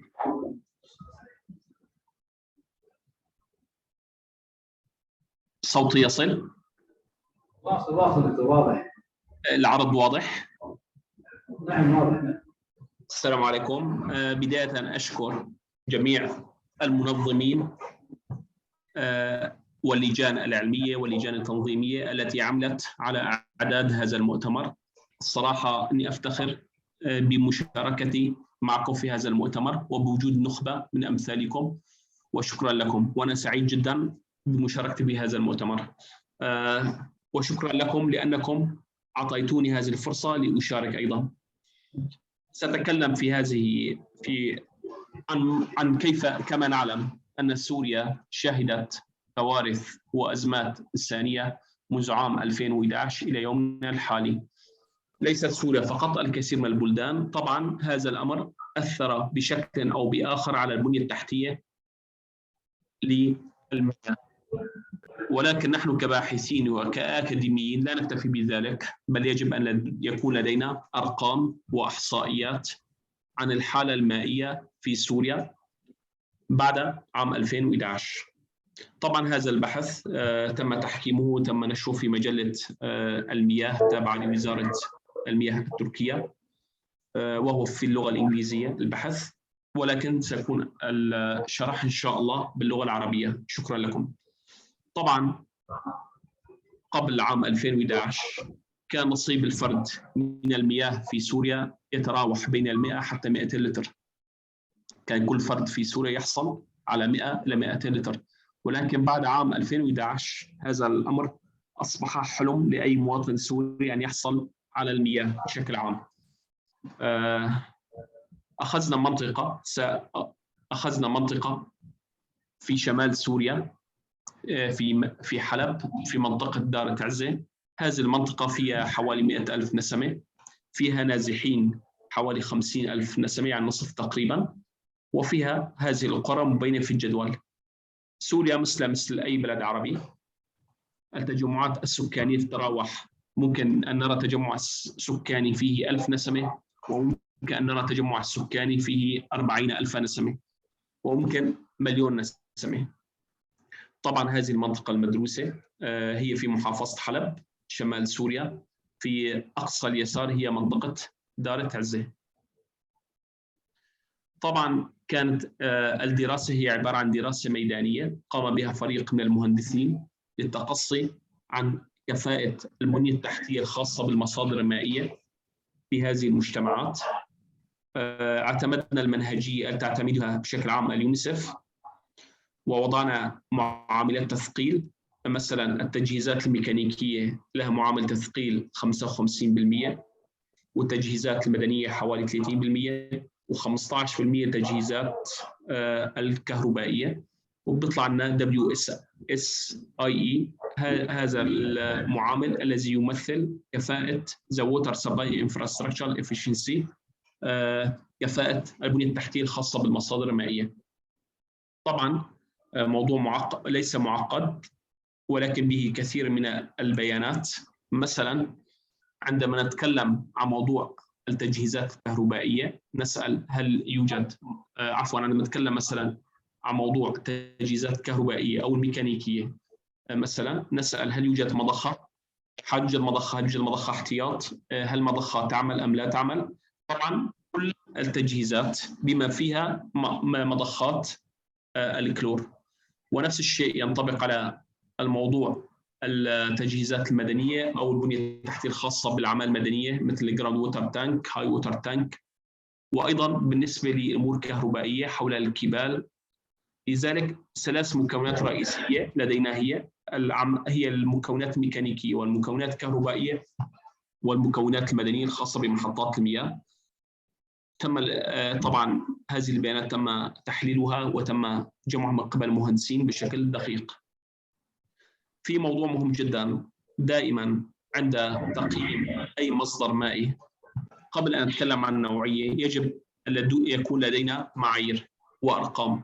مثلا نحسب الاستطاعة العظمى التي يمكن أن يحصل عليها الشخص، نحسب الاستهلاك الذي يحصل عليه الشخص، نحسب الإنتاجية الفعلية التي ممكن المصادر المائية أن تعطينا إياها. ما فائدة هذه الدلائل؟ بهذه الدلائل نستطيع الحكم على كفاءة المصادر المائية. يعني عندما تقيم مصدر مائي وينتج معك في حال عمل هذا المصدر المائي بكفاءة 100% وحصل الفرد على 10 لتر في اليوم، فحكما أنت بحاجة إلى مصدر مائي آخر. وطبعا الملخص النتائج حصلنا عليه في الجدول مبين الآتي. بنلاحظ موضوع المياه الصرف الصحي 100% غير معالجة. طبعا كثير ناس بيقول ما هو الترابط بين مياه الصرف الصحي غير معالجة ومياه الشرب؟ طبعا هناك ترابط وثيق. كل متر مكعب يلقى في الطبيعة غير معالج بشكل أو بآخر سيصل إلى مياه الشرب وسيؤدي إلى تلويث مياه الشرب. لذلك أيضا عندما نقيم أي كفاءة مصادر مائية يجب أن ننتبه لموضوع معالجة مياه الصرف الصحي. بنلاحظ منطقة كلها لا يوجد فيها معالجة لمياه الصرف الصحي نهائيا، وحتى شبكات صرف الصحي بعض المناطق لا توجد فيها شبكات صرف صحي. أما بالنسبة لكفاءة شبكات المياه فهي مبينة في الجدول الآتي. بنلاحظ على نسبة تغطية شبكة المياه تتراوح بين الصفر مقصود لا يوجد شبكة مياه، وأعظميا حتى 82%. على توفر الكهرباء ما في طبعا كهرباء، ما دام ما في كهرباء معناتها المحطة لا تعمل. أما على استهلاك الفرد الفعلي AAWCB Actual Average Water Consumption for Person، فهو يتراوح كان بين 50 لتر أو 49 لتر حتى 60. لاحظوا انخفض استهلاك المياه من 200 لتر أو من 100 لتر حتى 50 لتر. هذا المؤشر ليس صحيح. هذا المؤشر الصراحة يدل أنه عدم الاستحمام بشكل كافي، عدم استخدام المياه للطهي بشكل كافي وما شابه ذلك. هذه إحدى الكوارث الآن في سوريا. وبالإضافة لاحظ آخر رقم هو الأمراض المنقولة في المياه. بنلاحظ عندنا في تجمع سكاني واحد اسمه دارة عزة خلال عام 2017 وما تغير وضع حاليا. صح نحن عام 2021 ولكن وضع أسوأ. حوالي عنا 10,000 إصابة بالأمراض المعقولة بالمياه. إذا ردنا نحكي كمان على توفر الوقود لازم لتشغيل المحطات متوفر في السوق، ولكن المواطن أو القائمين على تشغيل محطات المياه ليس لديهم القدرة المالية على الشراء. أما كلفة المتر مكعب هي تتراوح بين 0.9 حتى 1.16 دولار. ممكن البعض الأخوة يلاقوا هذا رقم قليل، ولكن يا أخي الدخل أيضا في سوريا انخفض جدا. لكي نتصور ذلك، المواطن حاليا في مناطق خارجة عن سيطرة النظام ينفق حوالي 15%، 10%، 8% من دخله فقط لشراء مياه. تصور أنت من دخلك 13% بروح ثمن شراء مياه. طبعا هذا الشيء شرحته نفس الكلام مشان ما أكرره، بنتقل للفقرة اللي بعدها. إذا لاحظنا كلفة المتر مكعب من المياه، تحليل السعري للمتر مكعب من المياه، بنلاحظ إنه 59% هو 59% عبروح أو 60% كلفة فيول أو وقود. السبب أن الكهرباء غير موجودة، وبالتالي 60% عم تبذل من الأموال من المساعدات تصل لقطاع المياه عم تروح ثمن شراء وقود، بينما 18% عم بتكون هي كلفة الزيت الخاصة بالمولدات ومصاريف الصيانة 11%. لذلك من المهم جدا أن ينتج توصيات عن هذا المؤتمر بضرورة التحول نحو الطاقة البديلة كالطاقة الشمسية سولار سيستم كمحطات تشغيل المياه، وخصوصا في البلدان التي تعاني نقص في الطاقة كسوريا كالعراق كليبيا كالسودان كفلسطين كلبنان. نصف الدول العربية تعاني من مشكلة موضوع الطاقة الكهربائية. لذلك أعتقد من المهم جدا التركيز على ضرورة التحول نحو النظام البديل، وهو توليد الطاقة الكهربائية عن طريق محطات الطاقة الشمسية. ومثل ما قلنا حوالي 8 إلى 13% من دخل المواطن عم بروح ثمن شراء مياه. وشكرا لكم، وبتمنى ما أكون طولت. وآخر توصية بتمنى مثل ما شفنا مؤتمر خاص بالمياه يكون أيضا مؤتمر خاص بمياه الصرف الصحي، لأنه يوجد ترابط بين الطرفين. وشكرا لكم والله يعطيكم العافية يا رب، وأسف على الإطالة. شكرا دكتور عبد الله على الإظهار. وقت هل هناك أي استفسار دكتور عبد الله؟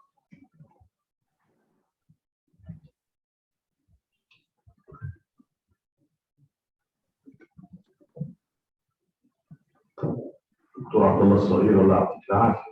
بخصوص موضوع نقل المياه اللي هو التكلفه بتاعت سعر البرايسنج $1.16، فبتقول ان الكونتريبيوشن اللي هو الميجور ايتم اللي هو الكونسامشن. طيب احنا عندنا سيستمز موجوده في اللي هو بنسميها السيتلمنتس او الساتلايتس، بننقل المياه عن طريق تاكس عشان نقلل تكلفه البامبنج ستيشنز، لان انت الموديل اللي انت عارفه كله كانفراستراكشر ووتر سبلاي معتمد على عمليه الكونفينس، وشايف انا النسب فيها جدا مقارنه بمحطات الضخ. فممكن انت تستخدم الطريقه ديسنترلايز كاون سايت ووتر سبلاي، هتبقى ريدكشن في الكوست. شكرا.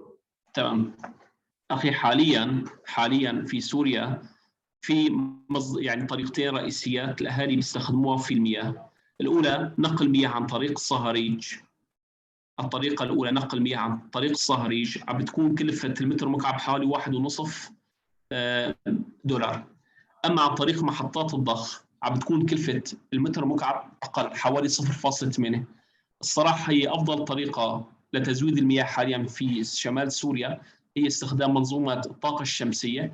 في حال استخدمنا منظومات الطاقه الشمسيه في توليد كهرباء انخفضت كلفه التوليد او كلفه الضخ لحوالي 70%، بتصفي كلفه المتر مكعب حوالي 0.2 دولار للمتر مكعب. هذه افضل طريقه حاليا، ونحن مثل ما عم نقول كل مجتمع محلي عم بحاول يتكيف مع الطريقه وطبعا في توصيات اذا قدرنا نتعمق انه استخدام حصاد مياه الامطار ممكن يفيد ايضا في بعض الامور. الوضع في سوريا نوعا ما اخي معقد، كل مجتمع تكيف بشكل او باخر مع نقص المياه الموجود به.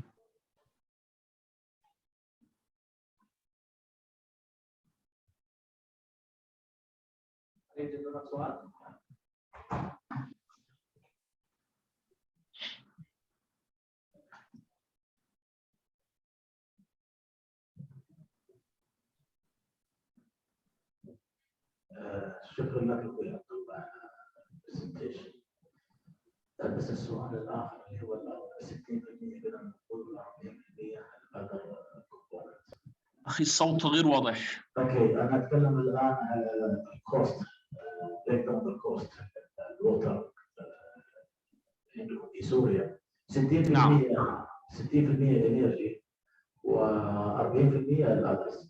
مع انكم الان انتم تتعاملون مع مياه ذات ملوحه قليله، يعني نتكلم عن مياه البحر بتكلف يعني من حوالي 40 سنت الى $1 هذا بالطاقه. نعم. وفي دول اخرى الى 2 $3. انتم الان تتعاملون مع مياه ذات ملوحه قليله جدا. المفترض بالانرجي بكل شيء ما تتجاوز يعني حوالي 35 سنت. نعم. انا اتكلم بس مش على الانرجي، انا اتكلم عن 40% هذه تراها الكلفه عاليه جدا، غريبه توصل. المفروض ما تتعدى يعني اذا كنا 1 يعني على الكوست تقريبا 45 سنت بس فقط. نعم. هذا كومبوننت، وهذا حقيقه يعتبر عادي جدا. ما ادري ايش الاسباب الاساسيه اللي خلت الاذر كومبوننت ترفع الكوست الى 40 سنت. صحيح. اخي الموضوع الاساسي بسبب الكلفه هو غلاء المازوت في سوريا. حاليا سعر اللتر حوالي $1، هذا السبب الرئيسي في غلاء الكلفه. سعر الديزل عنا اللي بيشتغل عليه المحطات حوالي $1، بينما قبل عام 2011 كان ممكن سعره $0.1، وبالتالي كان الكلفه اقل بكثير. هذا هو السبب، وهذا الموضوع في المناطق مثل ما الخارجه عن سيطره النظام سعر المازوت حاليا او الفيول $1، هذا السبب غلاء. واحيانا وصل $1.5 واحيانا وصل $0.8. بس السبب الاساسي في ارتفاع الكلفه هو انه الديزل غالي جدا حوالي $1، يعني لتر الديزل حوالي $1. هذا ادى لارتفاع الكلفه بالارقام شايفينها انتم. اشكرك دكتور عبد الله. بضيف الوقت ننتقل الى المتحدث الخامس. المتحدث الخامس طارق باوزير من قطر. محاضرة عن efficient municipal water supply through optimum distribution pressure. طارق معانا؟ تسمعنا طارق؟ ممكن تشيل الميوت عشان نسمع صوتك.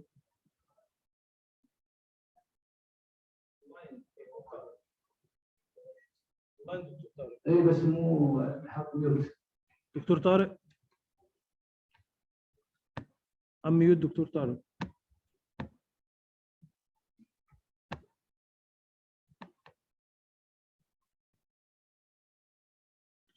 حضرتك سامعني؟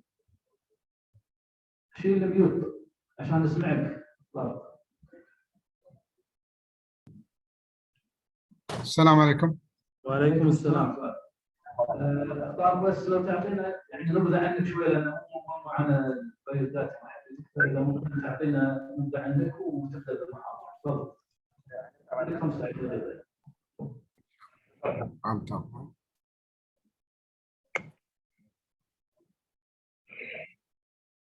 تفضل شير سكرين دكتور.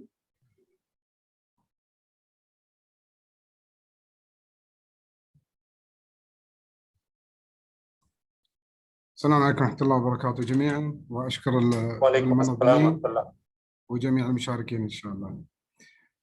In my today, I will talk about pressure management and asset life improvement by automating the operation pumping station. In Kahrama, our role is to operate 5 numbers of mega reservoirs 33 numbers of secondary reservoir pumping stations, 5 numbers of wellfield stations, 2 numbers of RO plants, and almost of 9,000 kilometers of water network. In my presentation here, I will share with you our experience in developing our pumping system, challenge we faced, and the outcome from whole work have been done. In this presentation, I will go through the general water supply system, challenge in fixed pressure operation, improvement by variable pressure control. The outcome, maintain the constant network pressure, efficient operation, reduce life cycle cost. This is Kahrama's general water supply system layout, where the water here produced by the independent power and water producer. The produced water pumped to the mega reservoirs, from mega reservoirs to secondary reservoirs. Then it will go to the pumping. My presentation is all talking about this part.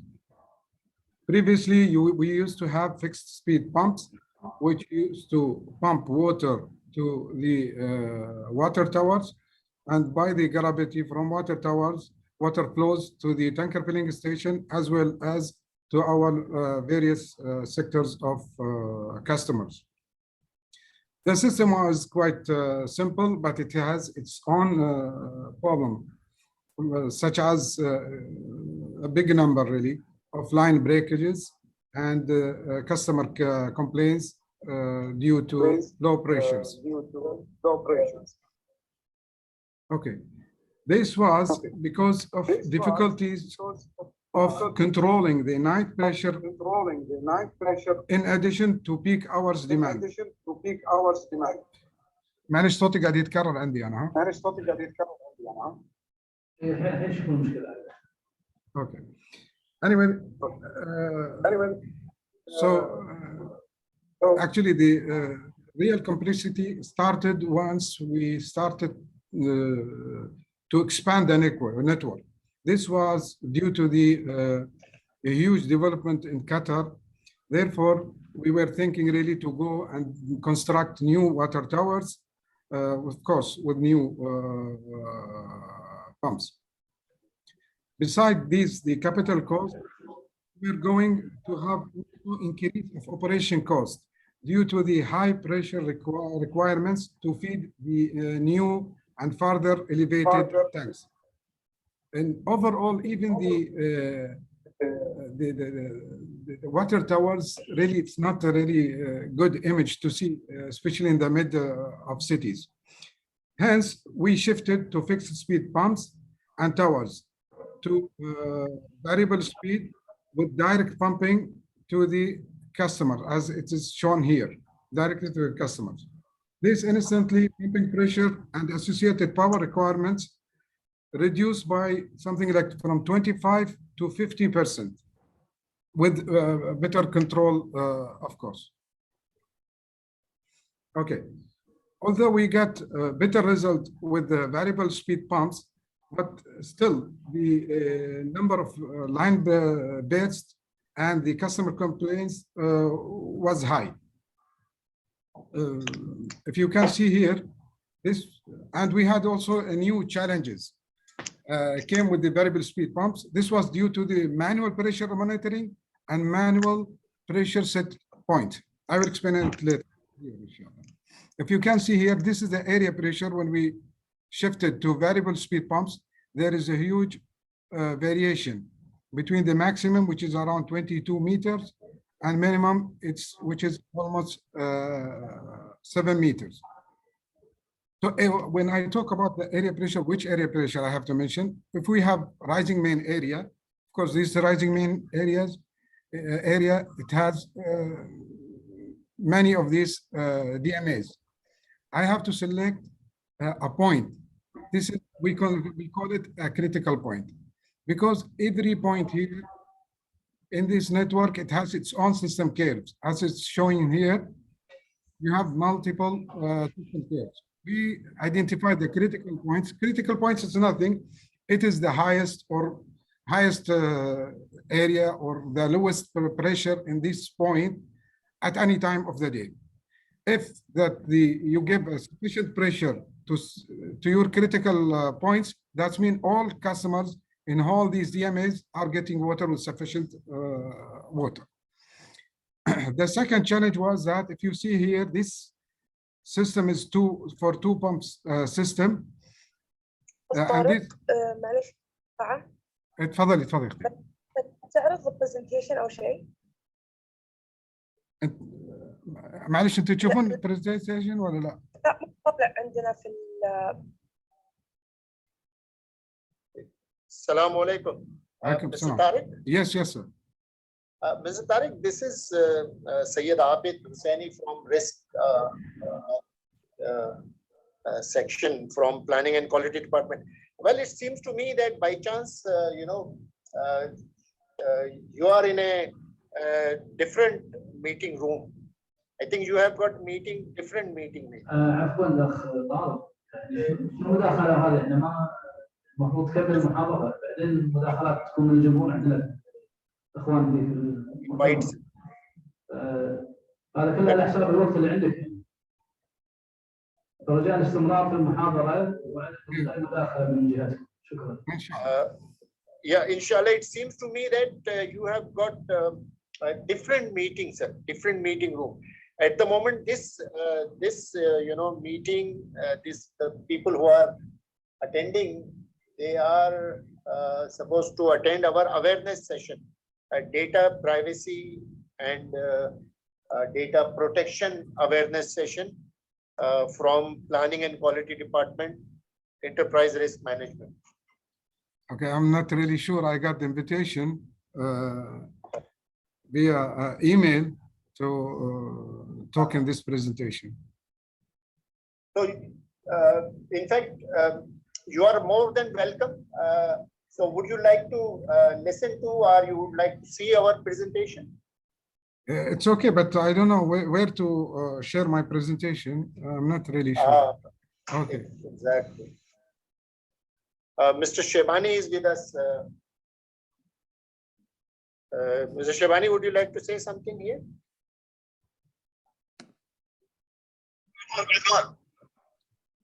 طارق شنو اللي قاعد يصير؟ انا اخوي طارق عساك بخير. الله يخليك. طارق معانا؟ اي وياك الله يسلمك. شنو اللي قاعد يصير؟ يعني المفروض المحاضره عندك تكملها وقت محدد، شنو مداخلات هذه الاسئله؟ السيشن هذا عن شو اسمه؟ عن الداتا بروتكشن والبرايفسي حق المعلومات. بس ظاهر ان عندك انت يمكن سويت ميكس اب، يعني عندك مثلا اجتماع هنا واجتماع هناك في نفس الوقت، فكانك دخلت. انا دخلت على الدعوه الله يسلمك. هي الدعوه صح كلامك، بس الدعوه هذه عشان شو اسمه، عشان الداتا بروتكشن والبرايفسي، هاي اويرنس سيشن، مو عشان بس المياه وعشان الكهرباء، لا. عرفت شو اقصد؟ يعني هي عن الداتا بروتكشن في الاي اس ام اس، الانفورميشن سكيورتي مانجمنت سيستم. اوكي. فهاي هو الاويرنس سيكشن. احنا استغربنا الصراحه لما شفناك داخل قاعد تتكلم وهذا، فتوقعنا انه يعني اكيد صار خطا. ظهرنا عندك في اجتماعين اتوقع في نفس الوقت عندك ترى. انا جاي على الرابط اللي اعطوني اياه. صباح الخير طارق، شلونك؟ مرحبتين، هلا ابو عبد الله شلونك؟ مسوي؟ الله يخليك. ما شاء الله مشتي، لانك مشتي كذي. ايه. ها؟ ايوه صارت عندك. ما ادري والله، اعطوني هاي الرابط قالوا لي ادخل هنا اعطيهم هاي. عموما هو مثل ما قال لك ابو محمد، هو اويرنس سيشن ان شاء الله. وطبعا اتمنى وجودك ولا تطلع، خليك مربوط معنا. ايه ان شاء الله. حتستفيد من المعلومات اللي بتنعطى ان شاء الله. ان شاء الله ان شاء الله. وزين شفناك يعني ما شاء الله، لي سنه ونص ما شايفك. لا احنا اجتمعنا قبل في الامرجنسي. ايه صحيح صحيح.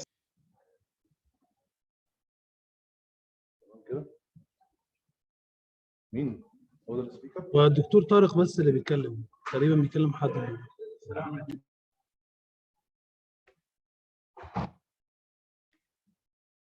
ما بدينا الحين بس ان شاء الله لك تداخلت مع اخوي عبد الله انت ابدا. خلاص ان شاء الله. ابشر خير ابشر خير ان شاء الله. دكتور طارق حضرتك معانا اونلاين؟ دكتور طارق اي معاك تفضل. المكالمه حضرتك كنت بتتكلم فيها الصوت واصل عندنا. عثمان اهلا شيخ. تكلم ان شاء الله. طيب. Good morning everybody. Okay, today we're going to have awareness session, and this awareness session will be about data protection and privacy. We should know that this data protection and privacy is actually part of ISM NNOV. So normally we do have different actually different data. So we have some data for employees, data for customers, data for vendors. Also, we do have data for our consultants or the consultant and contractors that are working with.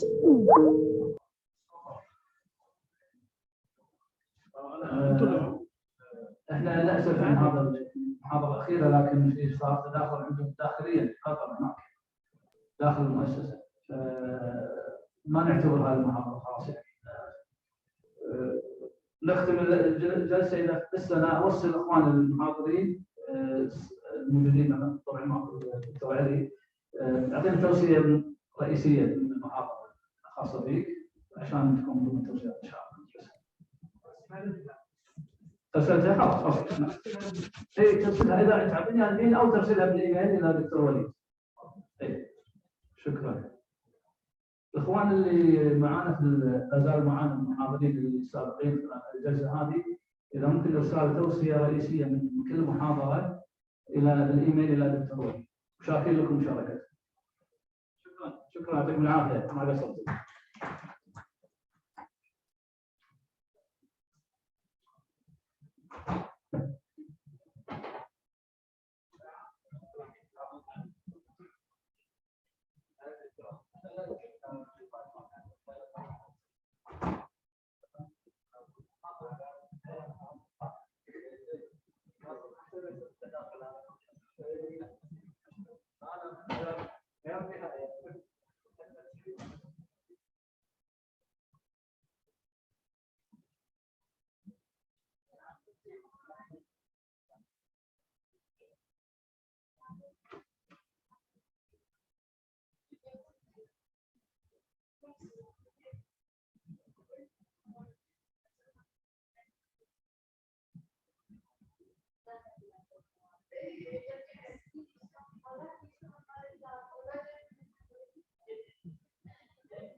one chair.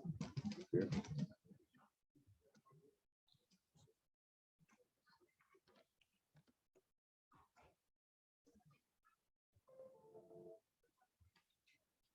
التكنيكس مال اداره المؤتمر شنو يعني هو عمل مال المؤتمر اليوم الاول والثاني والثالث.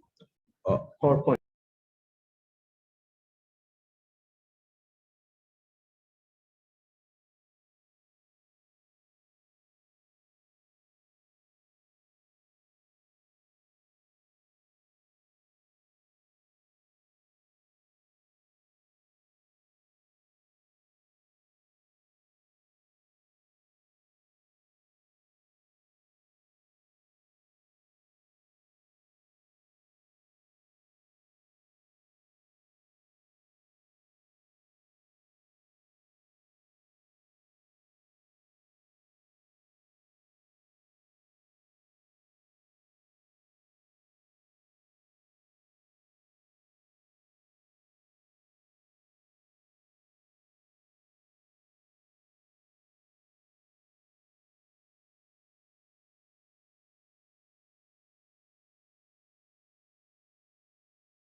Hi, can I just test my screen sharing?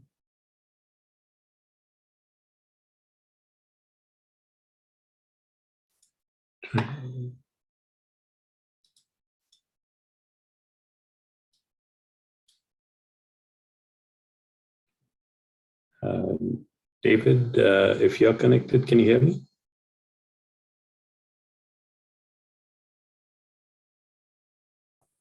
Yes, sorry, unmuted. Sorry, could you see my screen there? I could, yes. Okay, great, perfect. All right. Yeah.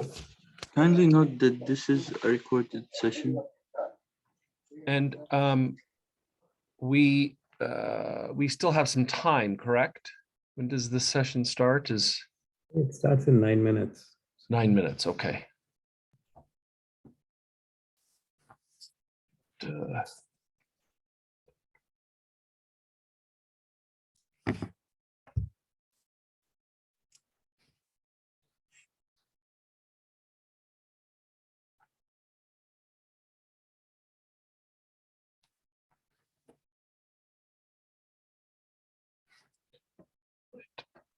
Pause for a minute.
I see Walid is still an attendee. Okay, good. Thanks.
One minute, inshallah, start.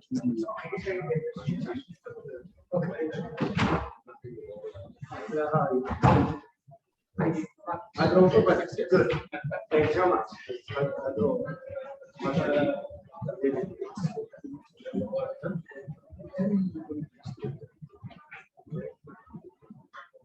Hi, David. Hello here. Good morning. How are you?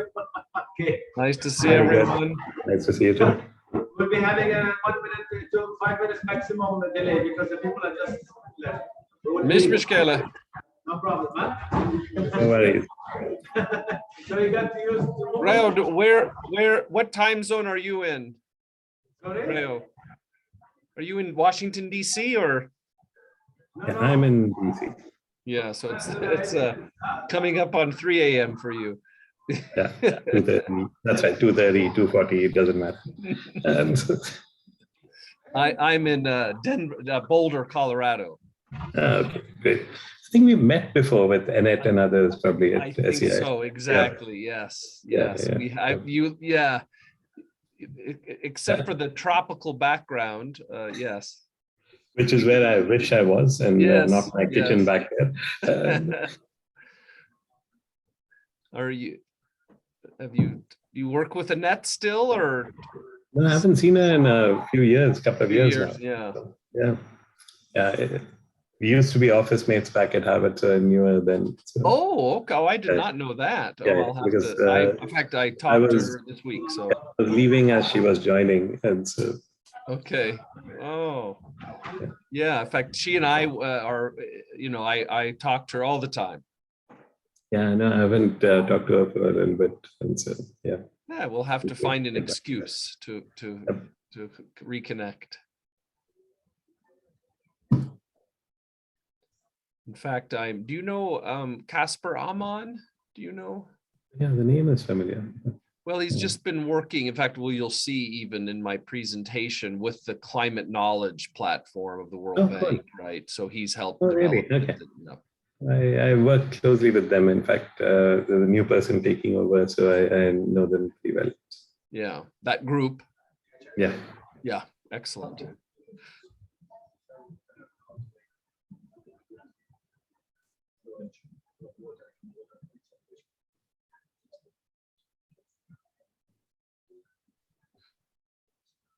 It must be tough to organize a conference like this.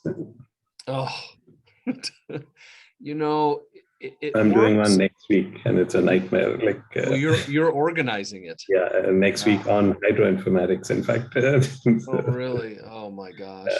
We should get you on next time. And so yeah. Yeah, I would be happy to. Mm-hmm.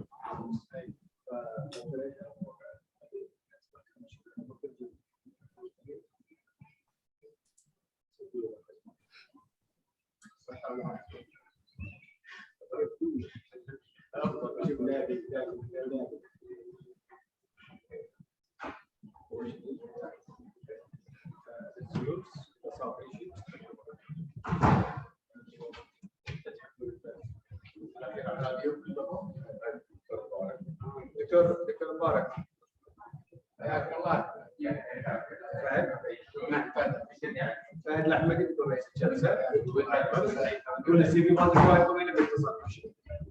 السي في مالتك وايد طويله يختصرها هو شوي. علم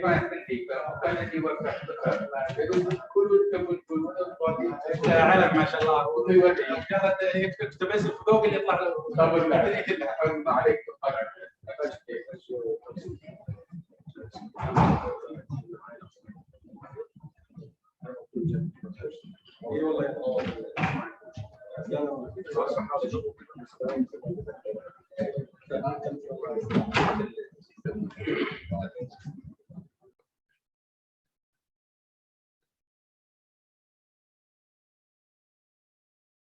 In 4 minutes max. Okay, sounds good. No worries. Let me know.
Assalamu alaikum wa rahmatullahi wa barakatuh. Good morning, everybody.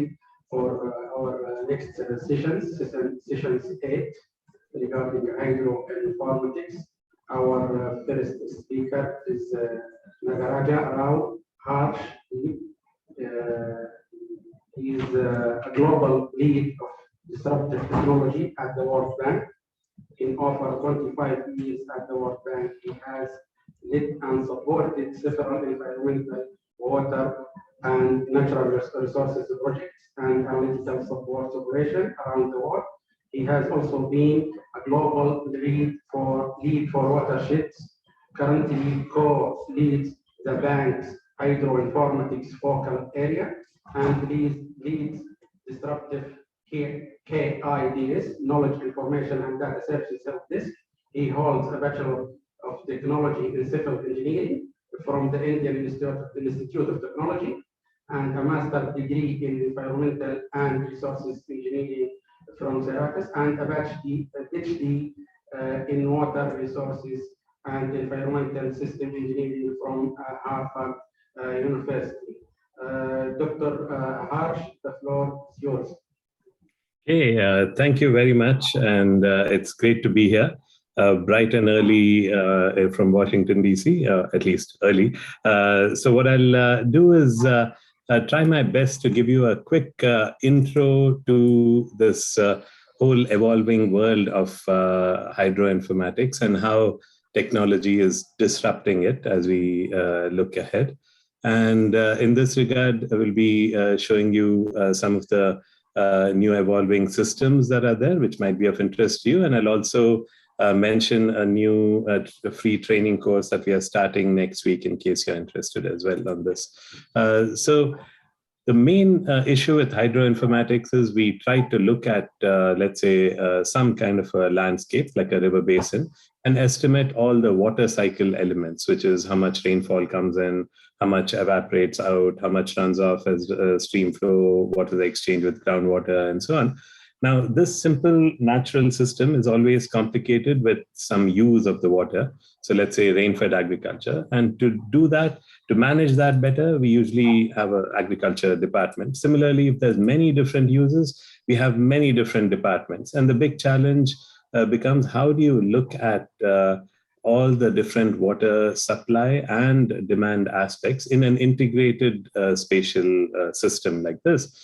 And that's where hydroinformatics has now got complicated to not just look at the natural system, but also include things like how the water is used and how the water is changed and stored along the way, because everything that happens in one part of the system affects another part of the system that we have. So we now look at the other side of the coin, which is what do we have that's changing to manage such systems? There's a whole new world out there in terms of new technologies that some people call disruptive technologies. And this is where you're looking at disrupting old ways of doing business. This could include disruption of the data value chain. How do you go from data to information to knowledge to decision support? And in this regard, new ways of collecting data from in situ sensors or apps or surveys and so on, as well as Earth observation, which has changed completely the landscape of what is possible, not just from satellites, but also aerial surveys, drone surveys, and so on. And also how this data can then be analyzed using a lot of the new systems which are out there, like cloud analytics, AI, machine learning, and so on, and also made accessible for use in terms of using a new generation of open data API, application programming interfaces, and other services which are online, so that new kinds of platforms and systems can be created. In addition, there's a whole range of things that are being disrupted in the way things are made, including a lot of the manufacturing processes, 3D printing, which can also be used for the first disruption. For example, in the US, UCAR and CAR are trying to do something called 3D pause, where they are looking at changing the way you monitor, let's say, weather or water levels, and do the housing of that monitoring system as a 3D printed system. So which means that instead of spending $5,000, $10,000 a location, you can probably spend $100 per location in terms of creating these kind of things. So you can monitor more locations for the same cost. And also totally new concepts of digital twins, where as we saw earlier, the river basin can now be a digital version of wadi or a river basin watershed, which you could go in and have both on your computer, trying to mimic what's in real life. And also new ways of manufacturing, as I mentioned, but also new ways of getting people together, not just the way we are connecting right now, but also through a whole range of new uses of digital platforms that can be used for a whole range of different aspects.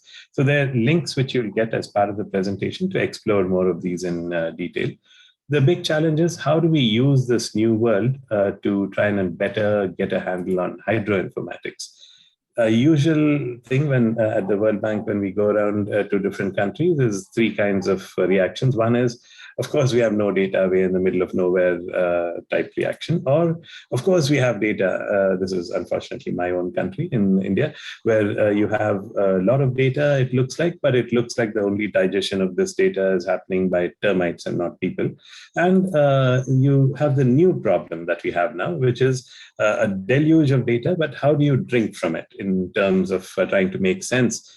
Because any place in the world now has lots of data, especially because of Earth observation and other global data sets that have come in.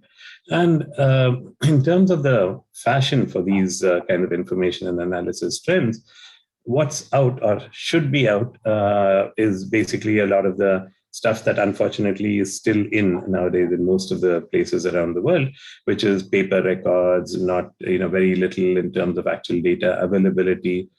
When I studied, as was mentioned, my undergrad in civil engineering, all my water resources classes were done with the data from where David is sitting in Colorado, because all the India data for flows was secret. So now that's not a useful way to engage academia.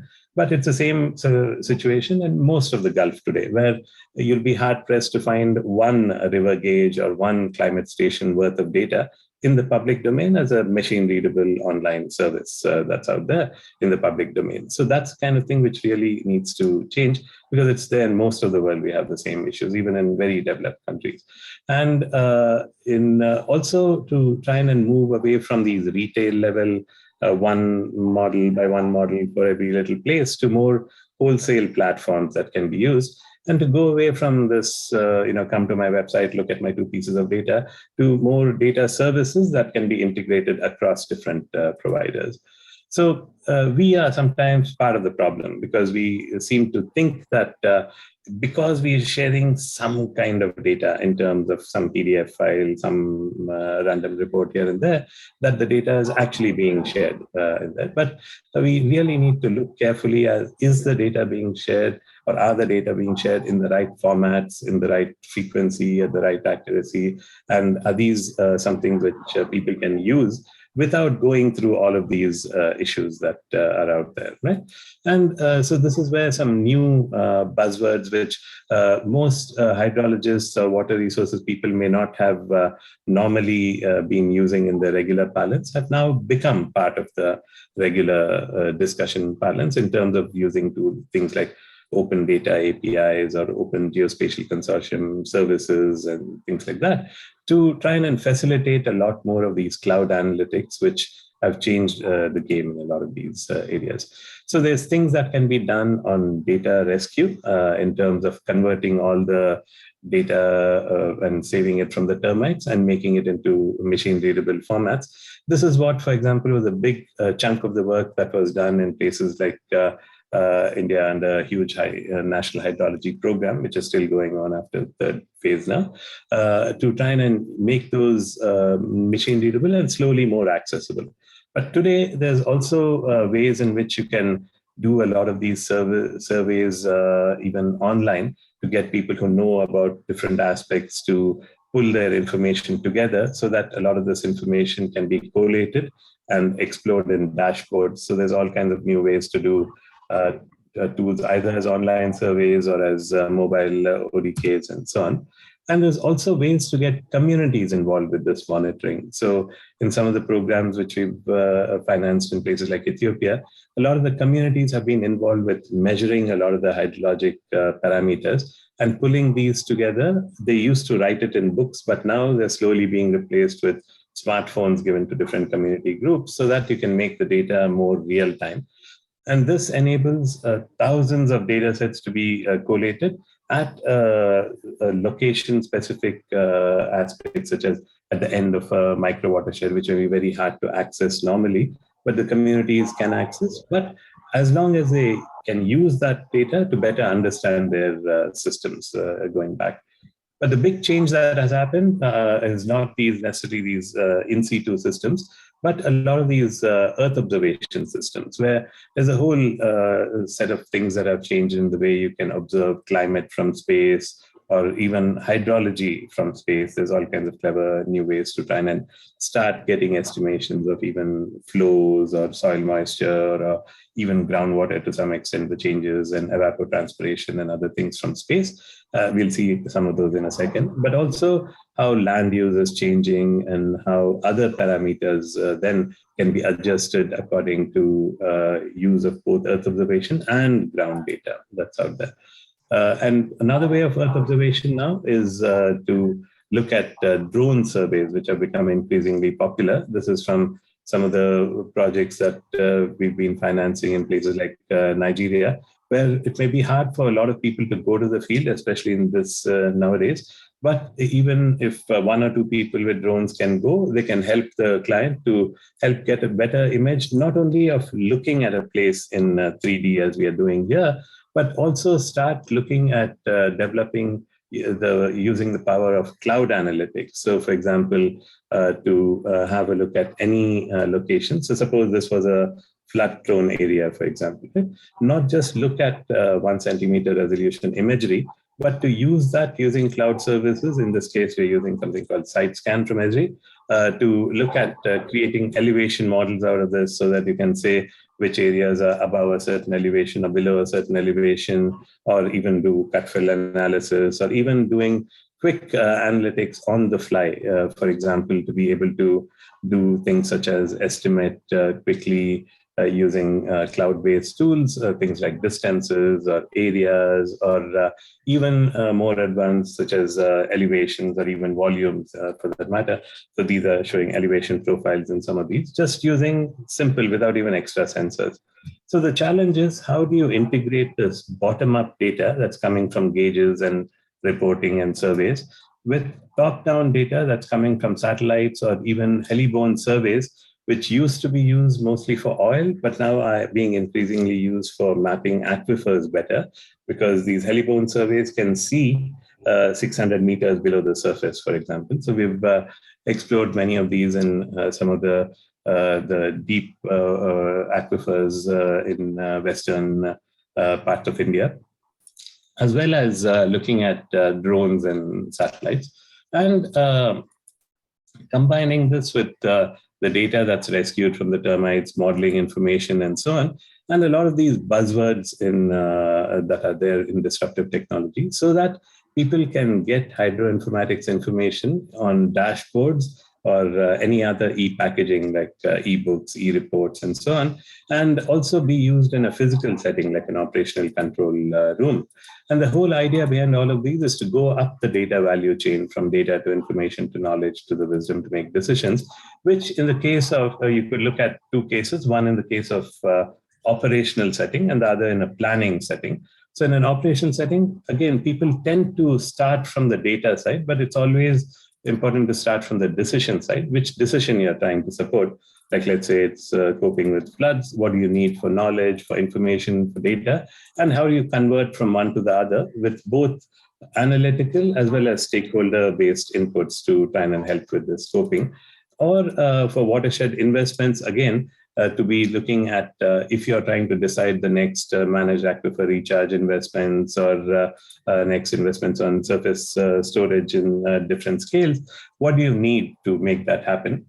So let's say better watershed plans. To do that, you need to know better the information relating to the resource and the investments, and different types of data and ways of getting it from one end to the other, so that you can develop plans that are both analytically and from a stakeholder point of view acceptable. What's changed nowadays in the world of hydroinformatics is the way of visualizing a lot of this data which used to be only tables of information once upon a time. But now there's many ways to make the tables come alive in the form of, let's say, 2D maps, 3D maps, or even what we call 4D maps, which is 3D animated, or ways of being able to visualize in other ways using D3 and other kinds of virtual reality and so on.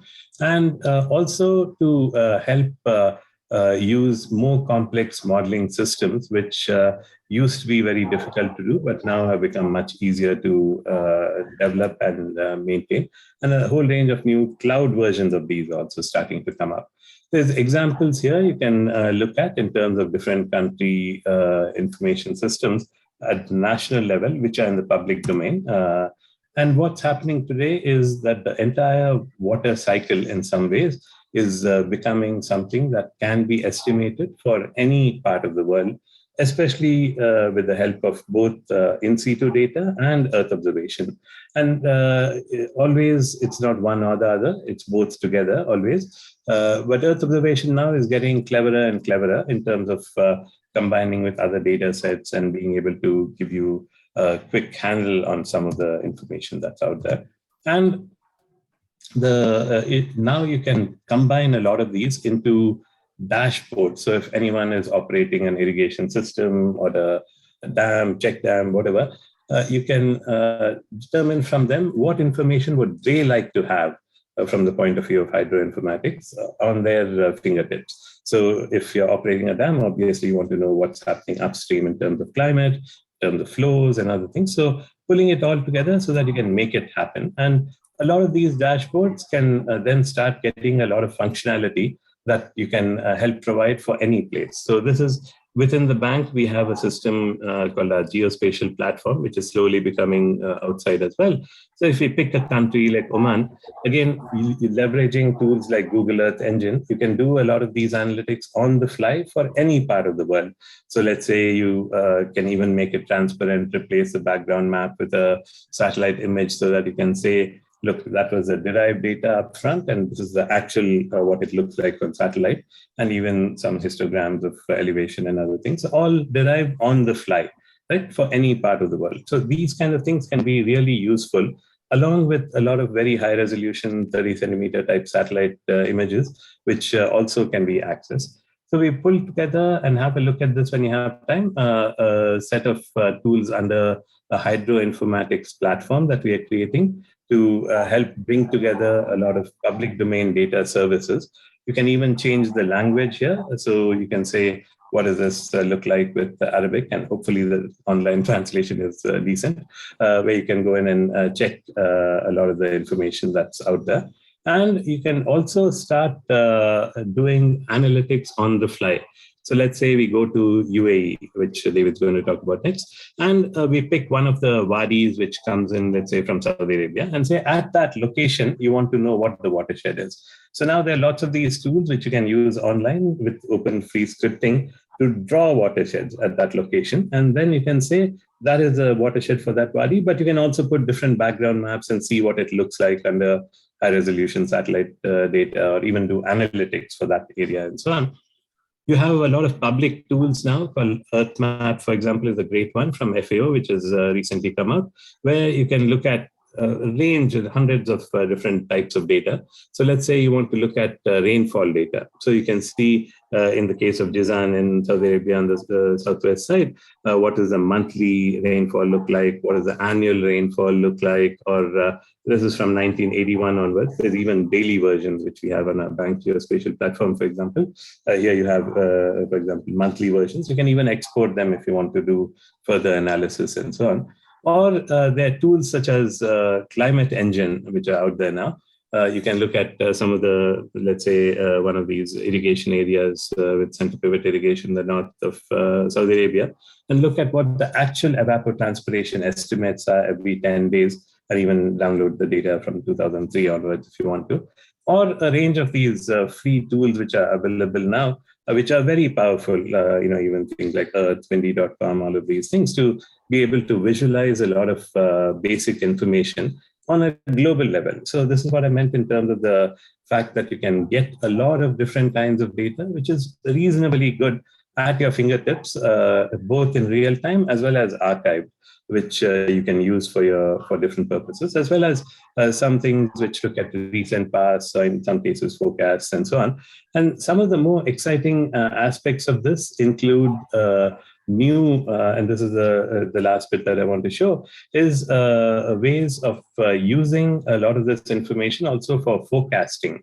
So we have this new system called the Group on Earth Observation Global Water Sustainability Effort, GeoGLOS, which has set up a really nice system where if you look at Kuwait, where I went to high school once upon a time, you can go in and see what the flow in that wadi is for the next 2 weeks, as it's estimated. It's very hard to do in desert areas, but you can see what the model range is for all the 51 models of the ECMW, European Center for Medium Range Weather Forecast, as well as get a sense of what the historical flows have been for the last 40 years as an estimate of these systems.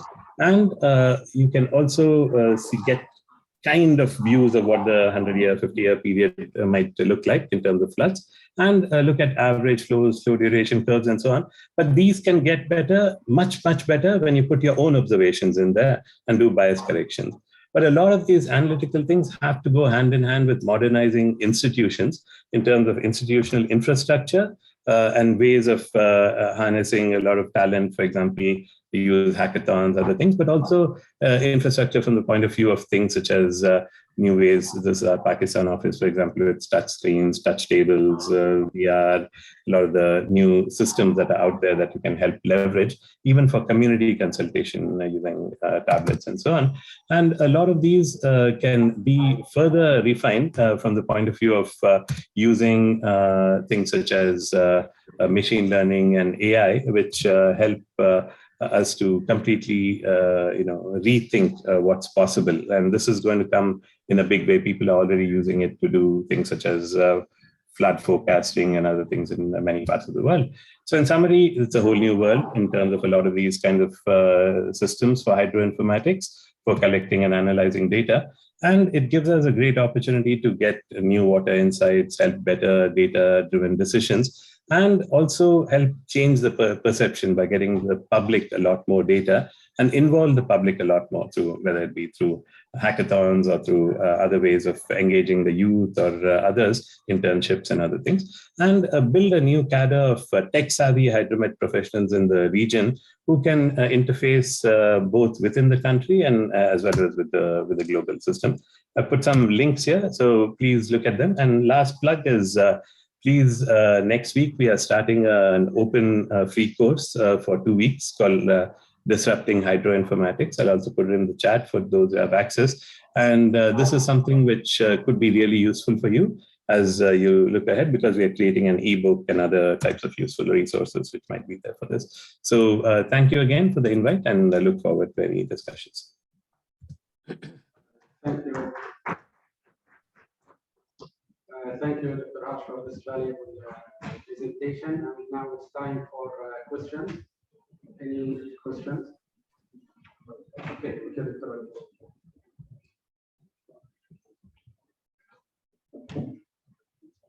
Thank you, Ash, for this very informative presentation. But I would like to just to say one or two main recommendations that need to be done in the region, because you have worked here in Saudi Arabia with the ministry. What is exactly decision makers or water scientists have to do to get into this disruptive, technology and how to operate? One or two recommendations. What we should do to really move in this direction? Yeah. Thanks very much, Reed, for that. Yes, we had the pleasure of working the last few years. In fact, my last mission, I think, was to Saudi Arabia before this working from home started. And it's been a pleasure to work with MEWA. And a couple of quick recommendations which you may want to think about, and it's pretty applicable in any of the countries, is one thing which I mentioned, which is this open data, right? Because that is the cornerstone of doing good work on hydroinformatics. Because the more it remains in somebody's computer or somewhere under lock and key, the more useless it is, right? So the more it's out there, even if it's data that you're not very sure of, the best way to improve the quality is to get it out there, because then people will find corrected versions. And that's what's happening in many of the other countries which make the data available. Someone will come up with a better way to make that data even better, and so on. So there's public access to basic data in machine readable formats is probably one important thing. The other is maybe a way of socializing a lot of these new changes that are coming in the sense of global good practices and so on. So it'd be great if both in MEWA as well as in the equivalent agencies in other countries, there's some regular open webinar series, for example, you can start for your own stakeholders to try and make sure that you can showcase what are the innovations that are happening and also link up with global good practices that are there, because these things are changing by the day in terms of what's possible. And this is something which whatever you build today will be obsolete tomorrow. So you have only one way, which is to keep improving. It's like using cell phones or something, as we know. Every couple of years, we have to upgrade whether we like it or not. So the same thing here, to go down that path so that a lot of these are using a lot of these kinds of tools which are out there, and also making the best use of the available information, both Earth observation and local information, and use this as a way to knit together the activities of a ministry so that things which used to be done in silos can be done now as part of an open system, which then can become much more accessible to everybody and make a true difference in everybody's life.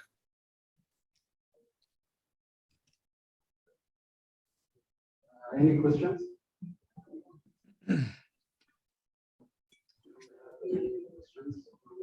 To our next speakers. No questions? Okay. Thank you, Dr. Arsh. Now it's time for our next speaker, Dr.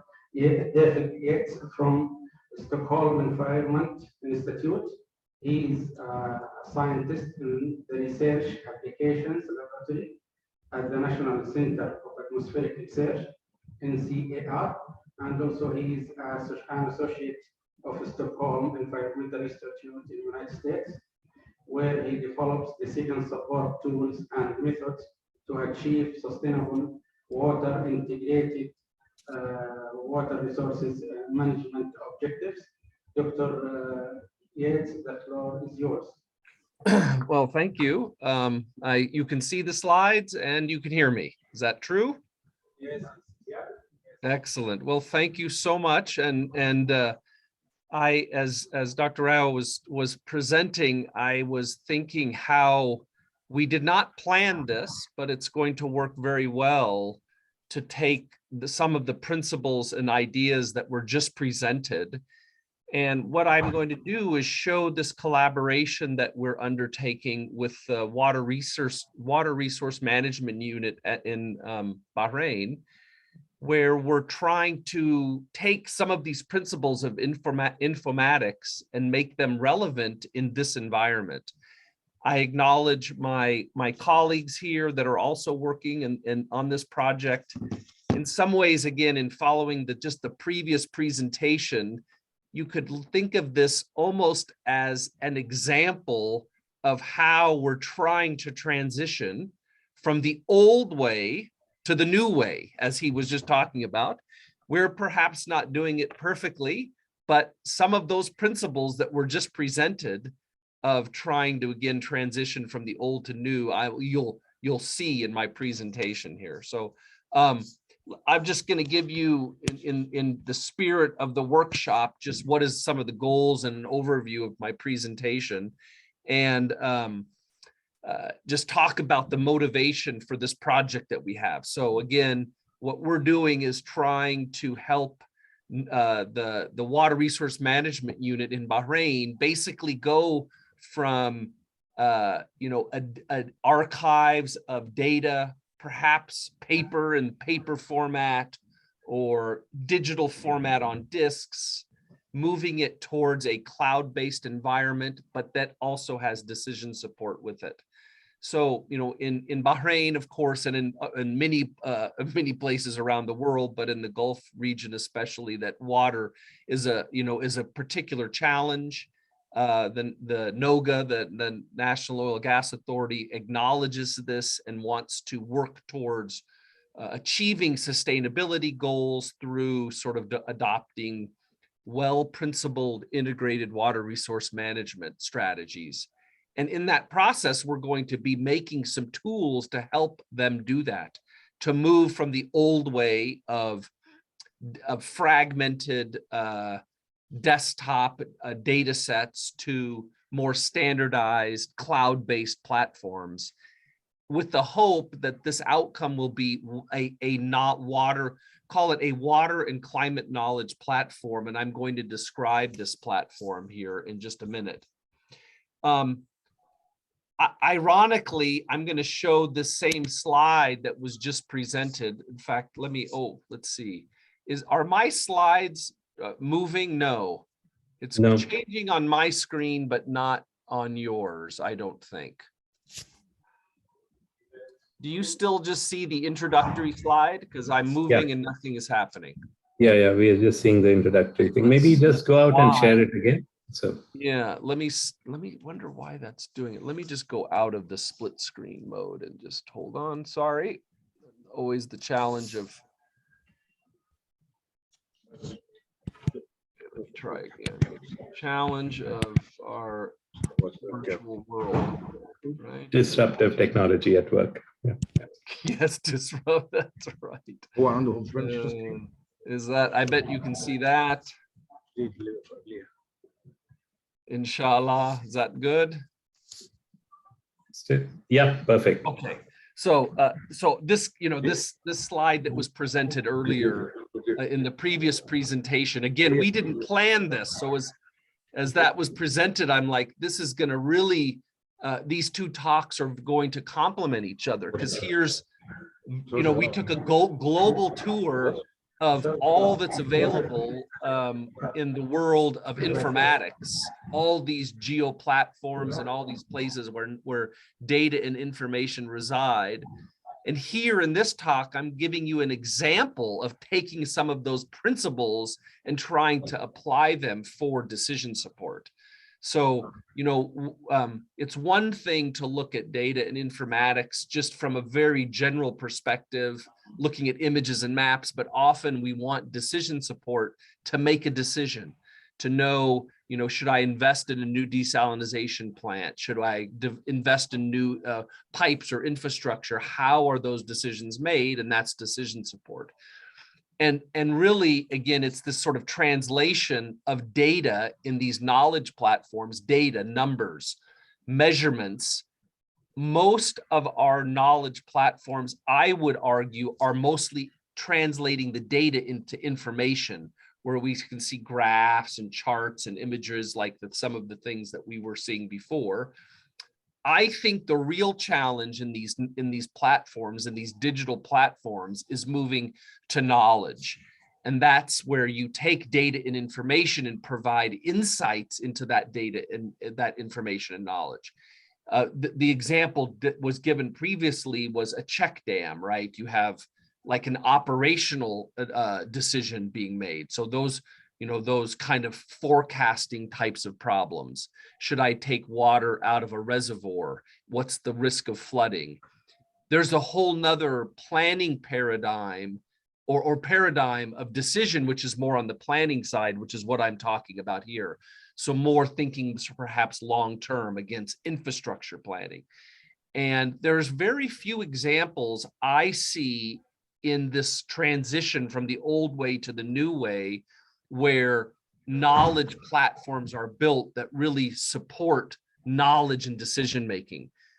They're mostly around data and information, less so around knowledge. And I'll just say that I think the harder one is wisdom. I think we're mostly proving that we don't have much wisdom, and I don't know that these knowledge platforms will add a lot of wisdom or insight. I think that's more collaborative, working together as people. Whereas what I think we're focusing more in these knowledge on these data and information platforms is moving from data, information to knowledge. Hopefully that will provide wisdom, but we're not, I don't think, at least in what we're doing in Bahrain, say pretending to be adding wisdom to this process, mostly hoping to add knowledge. So what I'm going to describe for my remaining, minutes here is this development of a knowledge platform for Bahrain, where we are actually creating a detailed water systems model in a tool called WEEP, which is the Water Evaluation and Planning System. And then we're going to be trying to merge those two things into this web-based knowledge platform. So we're trying our best to use some of these principles that were talked about before, cloud-based solutions, call them open APIs or open data sources, so we can transfer from the old way of data stored on somebody's computer to bring it into the cloud or into an open environment, but also have a tool that can be used to support decisions. So just briefly here, talking about what some of the motivations, particularly in Bahrain, even though it's an advanced country, they have almost complete water supply, municipal water supply, right, to all their citizens. They have some acknowledged sort of weaknesses in terms of integrated water resources management. So bringing together, different sectors, different decision makers into one space or place. We're going to, this project is trying to advance that, improve that development goal in terms of water management, reduce water stress, perhaps through better decision making. And then the idea here is to be cooperative and participatory to bring different stakeholders together to develop this platform that would allow for integration and joint dialogue. So again, another metric, in Bahrain, the water management infrastructure, really, this project is about advancing that and improving that management infrastructure through the development of these knowledge platforms. Okay, so we've actually, and this project has been going on for about 6 months. We're actually have this sort of formal decision-making process where we're bringing together decision makers, coming with some use cases, developing scenarios that we can look at into the future, and then see if there are trade-offs.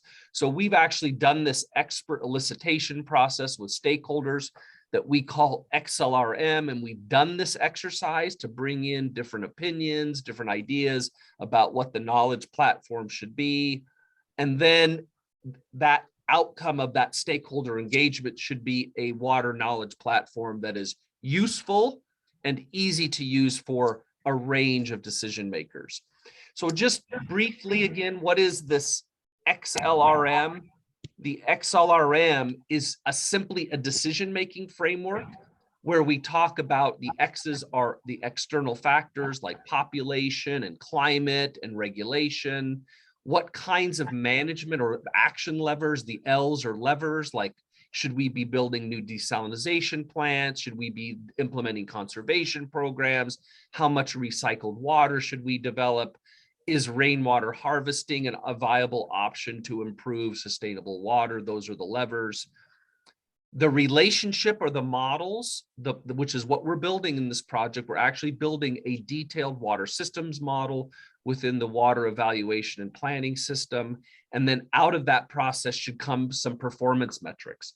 If we invest in new infrastructure, if we invest in conservation programs, we should be able to say, how much water do we save? Is there any unmet demand? What happens to groundwater? What are the costs? What are the implications of complying with new regulations? So again, in this project, we've actually gone through with our stakeholders and articulated this XLRM process. This is how we got some of these decision levers, like new desalination plant capacity. Okay, let's see if I go to the next slide. So now, what I'm going to do now is describe the informatics platform that we're developing. This is a tool. I don't know, to the audience and the participants here, the water evaluation and planning system. It is a piece of software. It is a model. It is a tool. It's a little bit different in the sense that it's not necessarily a cloud-based solution explicitly, although it is certainly a web-enabled or internet or cloud-enabled piece of software, but it is something that users would install onto their system. But because it's web-enabled, we can put all of the data into the cloud to access it.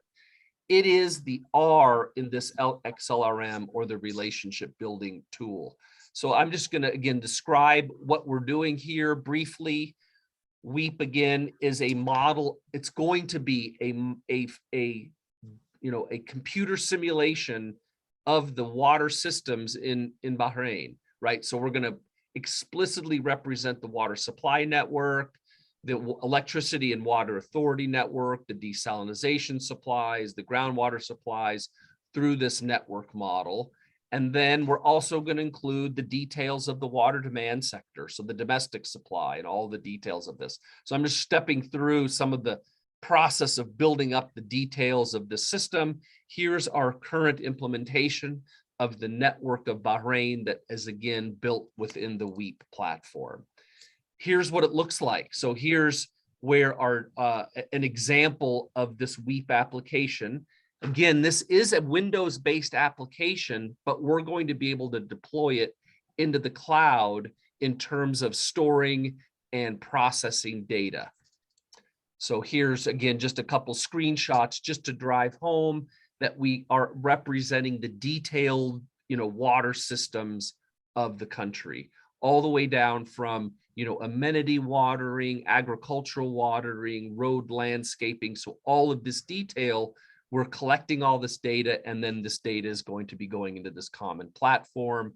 Just another screenshot showing this, again, this transition from data to information to knowledge.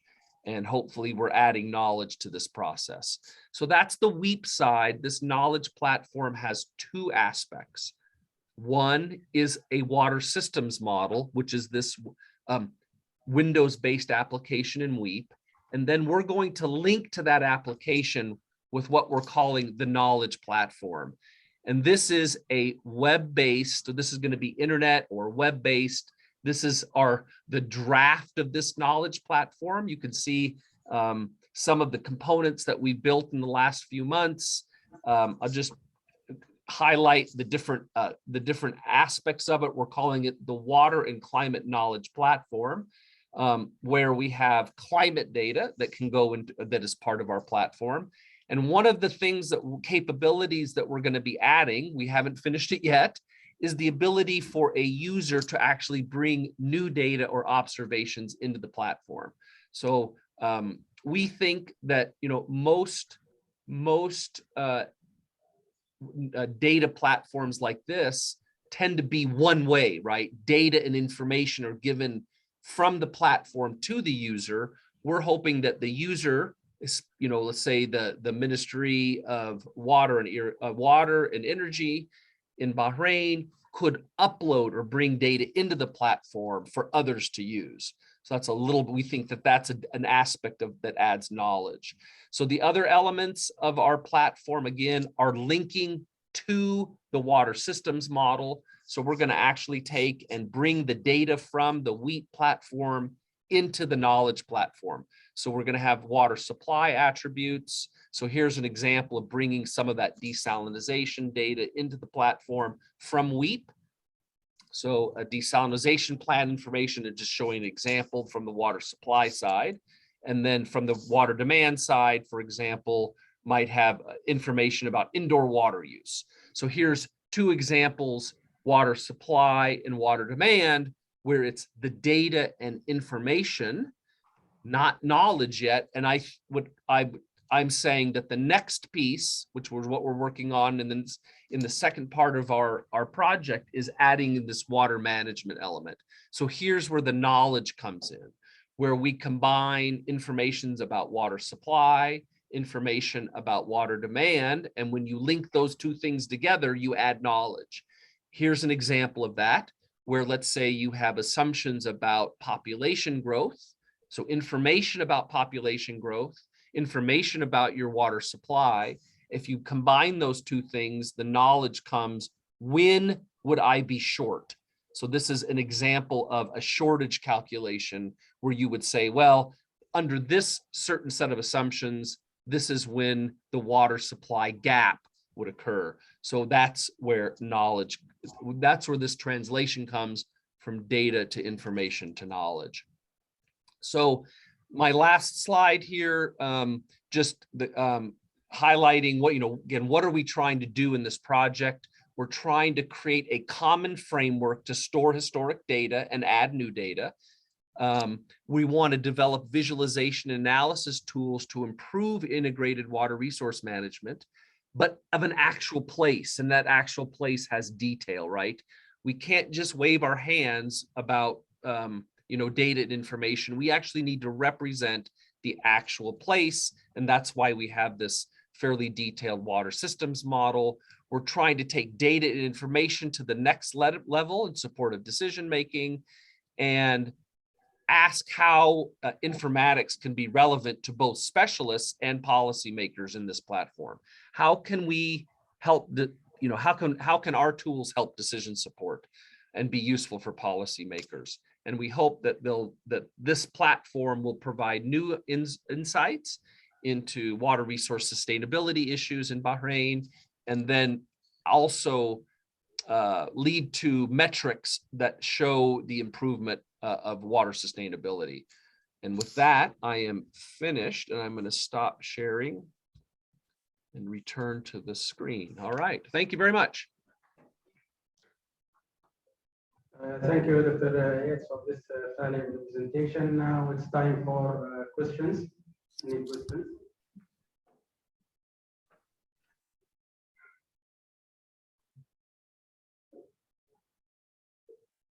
Questions?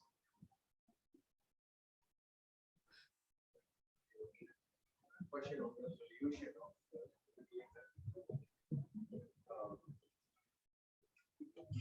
thank you, David, for this presentation. I'm just wondering about the scale, the time scale, the temporal scale of the data. Is it annual, or is it seasonal, or is it monthly? This is very the WEEP, so the WEEP application itself is the temporal resolution is monthly, although the data that we're going to be putting in the model, we're going to be temporally neutral.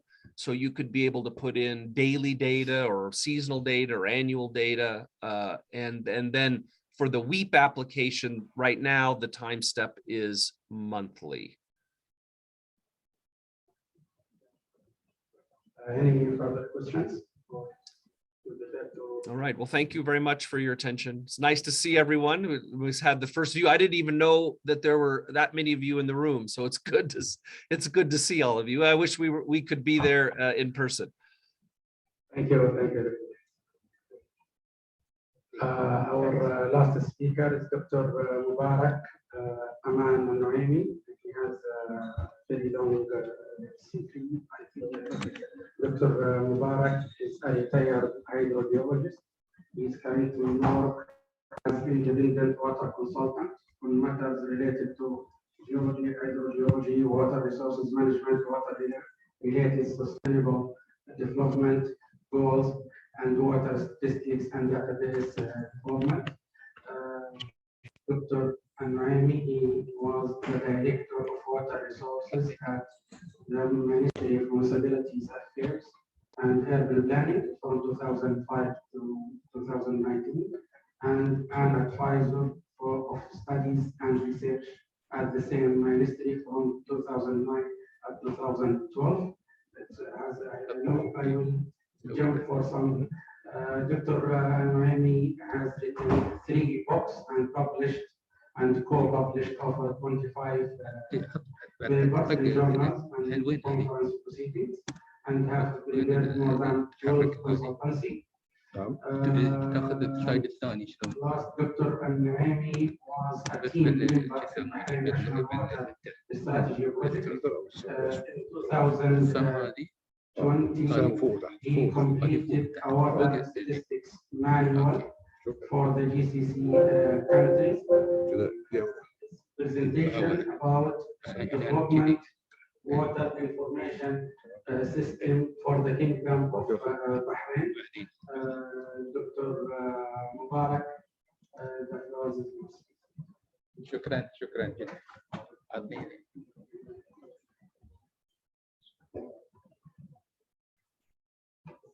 شكرا.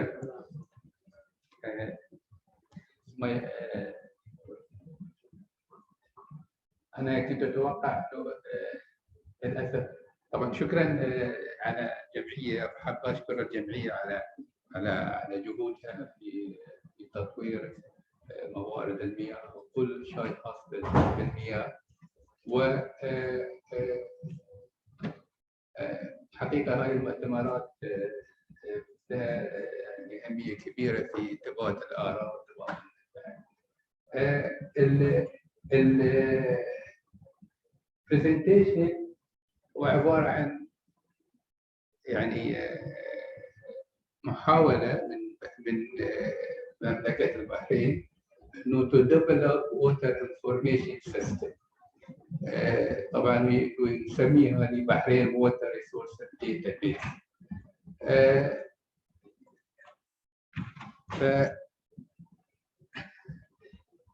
بنتكلم عن شنو البحرين ووتر ريسورس داتابيز، وبعدين وايد بحرين ووتر ريسورس داتابيز، بعدين ميثودولوجي عندنا، وبعدين بناخذ سكوب اند ستراكشر اوف ذا داتابيز، وبعدين بناخذ بعض الامثله الخاصه ب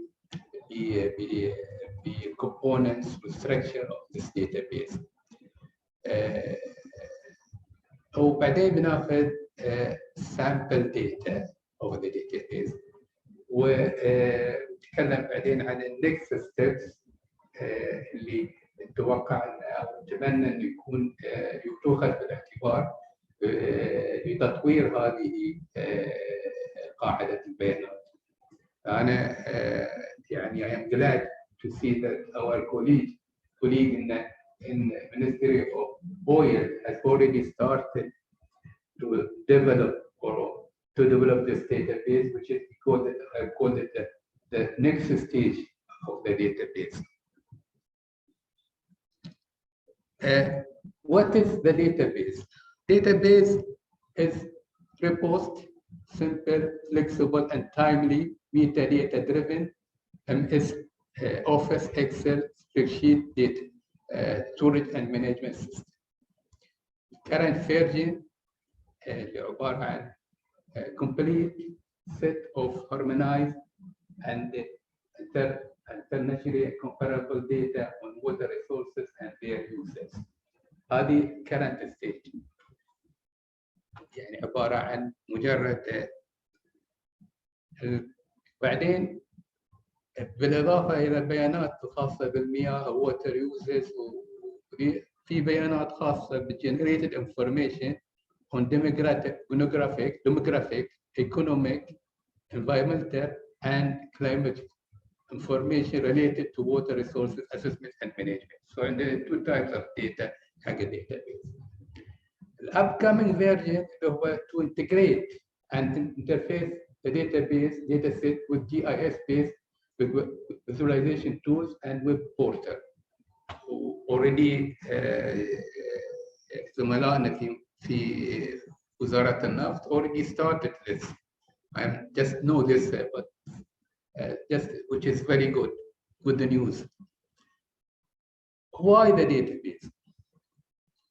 The primary objective of our database is to provide reliable, timely, and up-to-date, standardized, and internationally comparable water data and relevant information for knowledge sharing and dissemination. This is one objective. The other objective is to support effective evidence-based decision and policy-making processes in water planning and sustainable water management. And also to provide water data and water-related information for tracking and reporting on progress against SDG targets and global indicators. So it's not only the water resources, also the SDGs, because the SDG 6 related to water and sanitation will be part of this database, or already part of this database. It also, the database will cater for what we call unified GCC Unified Water Strategy and Implementation Plan, because there is specific requirement for the GCC Unified Water Strategy, and this also interpreted on our database.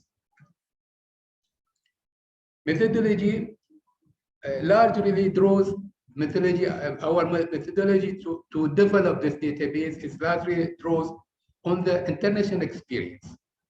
For example, the international recommendation for water statistics, the USD-UNEP questionnaire, Eurostar OECD joint questionnaire, and on land water, and so on. So all this experience are made the background for our development of the database. So we divided the methodology into 3 phases. Phase 1, which is we call it the initial stage. We assess the data and information needs. Data identification, we define the data and we prioritize our data, and we look to the data availability and accessibility, and data which the data provide, the data provider and protection procedure that are being implemented. And also we assess the national monitoring data in terms of capability, in terms of measurement, in terms of system monitoring, all these things. So this is the summary of our information assessment. This is summary. Gives you what we decided which data sources in terms of is it hydrological data, administrative data, environmental monitoring data, census data, environmental data, and so on. And we decide we put all the data topics and variables under each category of these data sources. And also we have put the data providers, the ministries and all the agencies that provide each type of data. This is also the census data, agriculture data, and survey, meteorological data, other environmental data, and also research data from international agencies, international organizations. So this will help to update our database, or to the gaps. We can fill the gaps in our database. Phase 2 of the methodology, we called it the first implementation stage, which is data collection and quality control. We started, when we assessed our data, we started to collect these data. This is the data collection. So we design and implement a comprehensive data collection compilation program on this stage. The first thing, highlighted data gaps and limitation, and data, we standardize our data is valuable data according to the international guidelines. And we did the data verification, validation for quality assurance and control. And we also generated water-related information and the indicators to help for SDG and to help for completing our data. Methodology, the first 3 of the messages, second implementation stage, which is integrating the database and interfacing the database with GIS-based platform and with portal services, the one that carried out now or already started by the Ministry of Oil.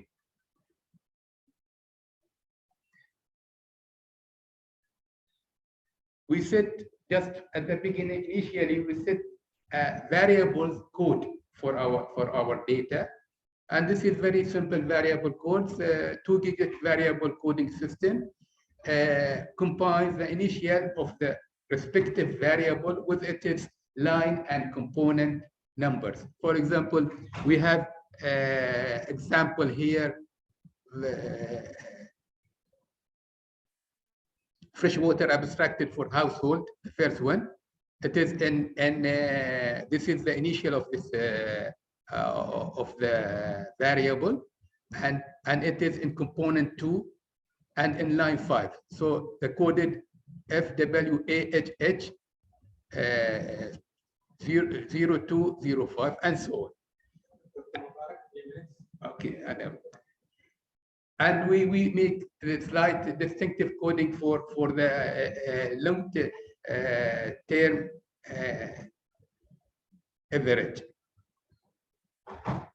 Scope of the database covers water statistic information, water-related information, and generated indicators.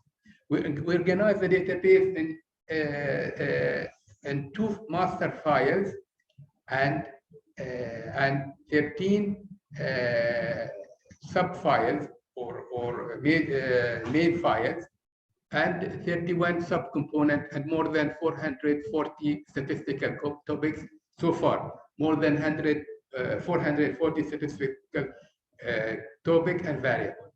The master table 1 contains 10 components, and the master, which is this one, we have renewable water resources.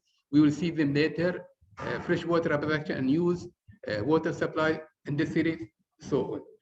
The master table 2 contains 3 components, which are the physical data and demographic data. We called it the first one, master file table 1, which is water variable, and the other one it is supplementary variable. This is the components, each component with its code and name and definition. For example, here the component 4, component 5, and this is from the first master file, which is water variables. We have, this is the supplementary variables. We have 3 components. We said that it is component 11, 12, and 13, and their definition. I will go quickly. This is the structure of the database. This is the component 10, variable. The water variable contains 10 components, and supplementary variable contains 3 components, and this is the subcomponent for the water variables. I will go through quickly. Okay, this is the components. These are the components and their subcomponents and their data status and coverage and all this remark. Here, all these components we have with their subcomponent. This is example for subcomponent 2. We have the variables and their variable code, unit, definition, and data providers, availability gaps, and tell us anything. This is again component 2, because this is the structure of component 2. As I said that this is a structure component 2, which contains freshwater abstracted from surface water, from groundwater also classified into renewable, non-renewable, and the total water abstracted with it. I will go. This is sample data from the database for component 2, freshwater abstraction and use, with their data category, variable code, and all these things. I will go through. The next step, fostering inter-institutional coordination, because we had a problem with the institutional coordination.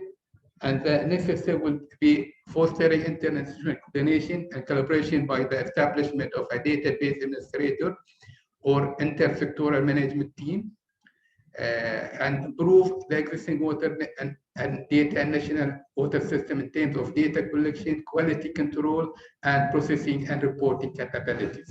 Integrate the existing data management system with information generation application such as GIS visualization tools and geospatial data facility, which is now already in place.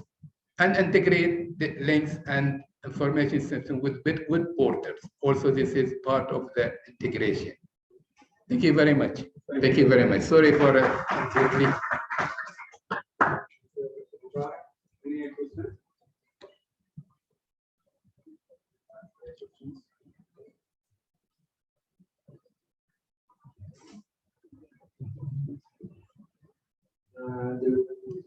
Yes.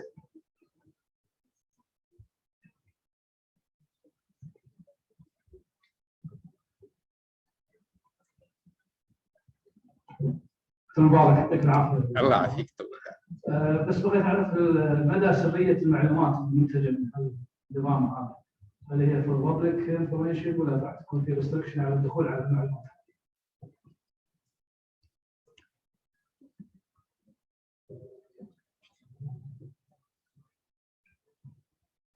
شكرا. لا، فهذه المعلومات بتكون بابليك متاحه للكل، لان هذه المعلومات ايضا بتصير ديسيميشن حق الريجونال اورجنايزيشن والانترناشونال اورجنايزيشن، كل هذه بتكون على الويب سايت. كثير من المعلومات بتكون على الويب سايت مال UNSD ومال اكواستات.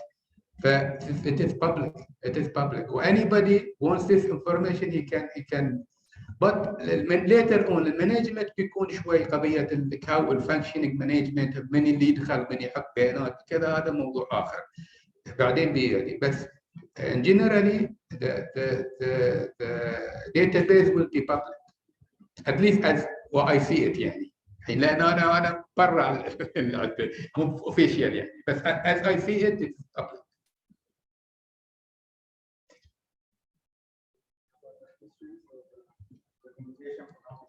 في أفتح.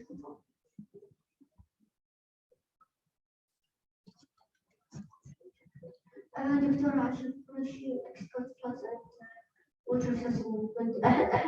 انا كنت اريد اسال لانه كنت محصل طلب عندي جي بلس الاسكو اللي تابع للمونسكو، فكنت الاحظ ايش احنا لما نعمل، لانه واضح معلومات كثيره جدا من اللي تكون انبوت هي من الووتر بالانس، لازم تكون في عندكم ووتر بالانس قايمه صح، وفي معلومات كثير عشان تطلعوا كم اليوز اوف ووتر وهذه الاشياء يعني. فاللي لاحظته احيانا هذا للبحرين فقط، لكن اتوقع انه ممكن البرنامج نفسه يستخدم لدول ثانيه صح؟ ما في شيء. الحين انا لاحظت بعض البرزنتيشنز لما يجيبوا هذا يجيبوا مقارنات بين الدول، السنوات مال الووتر بالانس هذه او الووتر يوزز كذا تكون مختلفه من دوله الى اخرى حسب الافيلبل داتا صح؟ فلما يكون في يعني يستخدم اكثر من دوله يستخدمنا نفس البرنامج، يكون اذا ما نفس الفتره، لان كنت ذكرت انه هذه انترناشونال، فاذا ما كانت نفس الفتره فالمقارنه تكون احيانا مش جدا دقيقه، لانه يكون فترات مختلفه في اسباب مختلفه حصلت، او حتى الطقس او المناخ هذيك الفتره كان مختلف، كانت في فيضانات زياده او في دراوت او هكذا. فلما نتكلم عن الووتر يوز او بريسبيتيشنز او كذا فانا اعتقد انه هاف تو بي كيرفل احيانا لما نستخدم هذه البرامج ونحطها في يوز انترناشونالي ونقارن بين الدول، لانه لازم يكون معروف البيريد من اللي استخدمها، الفتره اللي استخدمها للبيانات هذه من متى الى متى، عشان لما نقارن الدول الثانيه. شكرا. في نقطه نسيت اقولها، انه هذا الداتا بيز تحمل بيانات من 1979 الى 2017. الان انا عندي كونتراكت مع الجي سي ستات بحدث البيانات من 2018 2021. فهذه الداتابيز تحمل 42 سنه من البيانات. هذه طبعا هذه البيانات سنويه بتروح لان هي انترناشونالي كومباربل حسب التوصيات الدوليه المتعلقه باحصاءات المياه وحسب الكوشنيرز واستمارات الاداره. قضيه المقارنه طبعا المركز الاحصائي الخليجي لما ياخذ هذه البيانات هو المفروض كل دوله خليجيه تسوي داتابيز من هذا النوع او على الاقل قريبه من هذا النوع، بحيث المركز الاحصائي الخليجي يسوي هذه قضيه المقارنات والمقارنات. وهو الذي انا اعتقد الاخت اذا ابتهاج من مركز الاحصائي الخليجي اذا تفيدني في هذا الجانب. هم نعم بس عشان وقت في جلسه هنا. نعم بس يقدروا في الخارج يكملوا الاجتهاد مهم جدا يكملوا في الان حدثين القاعه اللي السيشن المفروض تبدا من ربع ساعه يعني واخذين ربع ساعه زياده. هلا شكرا.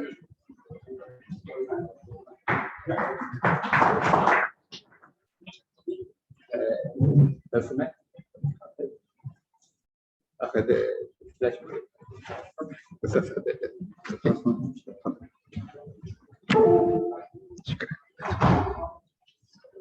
Good morning, everybody. I think the time to start our session, okay, which is renovation and desalination. Your screen? Sorry for being late. For about 10 minutes. Okay. This first. Okay. Actually, it is a great honor for to be among the distinguished guests and speakers from different parts of the world. And this 14 Gulf Conference, which is Riyadh. As you know, most of the technology did have breakthrough development since its inception, and that's dramatic change. That will lead to the dramatic change of the technologies.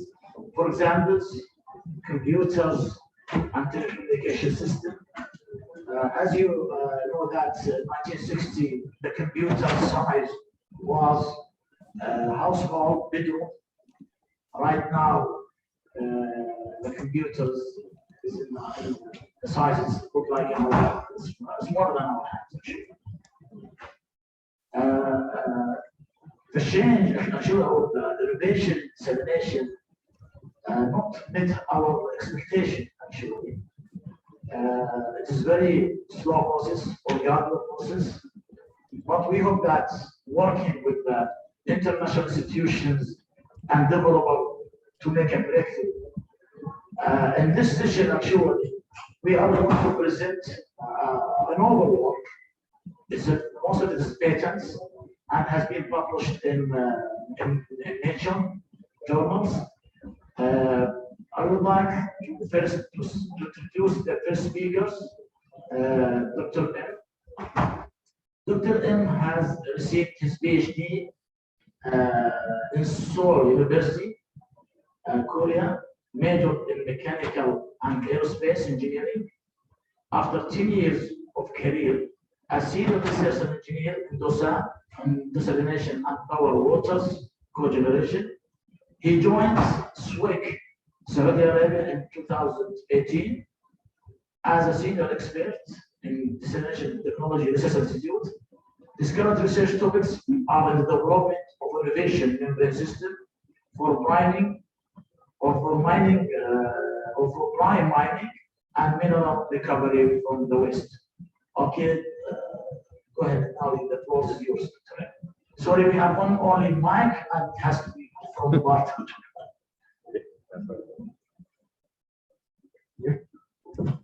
Thank you for the introduction, Dr. Hamdi. Okay, Assalamu alaikum. My name is Sungon Im. Today, I would like to present about the multi-stage nanofiltration system. We invented this one to supplement magnesium in the drinking water. Okay, as you know, in Saudi Arabia, we don't have enough natural resources for the fresh water for drinking and for the agriculture. and so on. So in this arid region, we relied on seawater desalination for a long time. The history of seawater desalination has been now almost 70 years in the size of industrial and the municipal purpose. But so far, we have focused on how to efficiently recover the freshwater part from the seawater. And for the remaining part, which contains a higher salinity, we just rejected it back to the sea while keeping the environmental regulations. But now it is time to have a look into the details in this salt, which we have been rejected during the last 70 years. When we have a look in this salt, for example, 4.5% in the Middle East seawater, most of them is sodium chloride, 86%, but there are other valuable minerals such as magnesium, calcium, potassium, and many other very rare minerals, which has actually even much bigger value than the freshwater itself. And in this session, I would like to focus on magnesium. And the reason is during last 2-3 decades in the medical society, there are almost more than 100 papers. They found that the importance of magnesium contents in the drinking water. So far, the importance when we produce fresh water from desalination process, there is almost depletion in the minerals. But already people know that people knew the importance of calcium. So during last more than 50 years, we have implemented to inject calcium in our drinking water, and all modern desalination plant has this calcium injection process as a post-treatment. But now, during last 2-3 decades, the medical society found that magnesium in drinking water is also very important. With 10 to 20 ppm or higher magnesium is beneficial to combat with diabetics or to keep your heart muscle healthy. So this is the background. We focused on the magnesium. Now the question is how to harvest magnesium. Luckily in seawater, as I shown before, magnesium is number 4 fluent minerals in the sea. So why don't we consider to recover magnesium from the seawater or from the brine instead of just rejecting it back to the sea? So this was our idea, and we use nanofiltration membrane, so-called nanofiltration membrane in our concept. Nanofiltration membrane is very special. This membrane allows monovalent ions such as sodium and chloride just pass through, while the divalent ions like calcium and magnesium is mostly rejected through the nanofiltration membrane system. But we found that just a single stage nanofiltration membrane does not work. What we want in the end is as much as possible calcium magnesium concentrated while minimizing the content of the sodium and chloride. So we developed actually multi-stage nanofiltration system with interstage dilution. This one is on the patent pending in the US. This is a saline water source, and we after this single stage NF, we have dilution stage, and with this dilution stage, we can keep send the unnecessary sodium and chloride to the permitted side while keeping the calcium and magnesium contents, the valuable minerals, in the reject side. So in the end, in the final reject, we have a highly concentrated calcium magnesium brine while minimizing sodium and chloride, unnecessary ions. As a leader, especially as a leader in this technology and in this mineral recovery, we actually started already the commercial project for this project. In this upper diagram is the Shuaiba Phase 4 seawater RO desalination plant, which produces 400,000 cubic meters per day. 400,000 cubic meters per day is the water required for 1.3 million population. It's not a small project. This is a very big project. And this water mostly we supply to the holy city of Mecca. And our first project is to supplement magnesium more than 15 ppm for this water for for the better health purpose for the human. So here we started this small NF system construction. We use seawater after the pre-treatment system as a source of magnesium, and we use some fresh water for interstage dilution, and then we finally produce very highly concentrated magnesium water from this system, and we add this stream to the product water. In this way, our target was to have magnesium content minimum 15 ppm in our final product water for this 1.3 million population drinking water.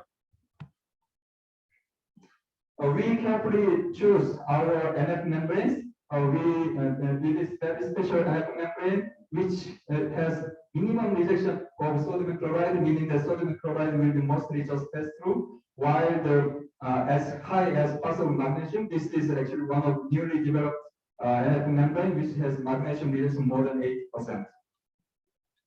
And this is our design. As you can see here, as per the design condition, Schreiber paste for product water originally has only calcium addition post-treatment system, and you can see here magnesium is depleted.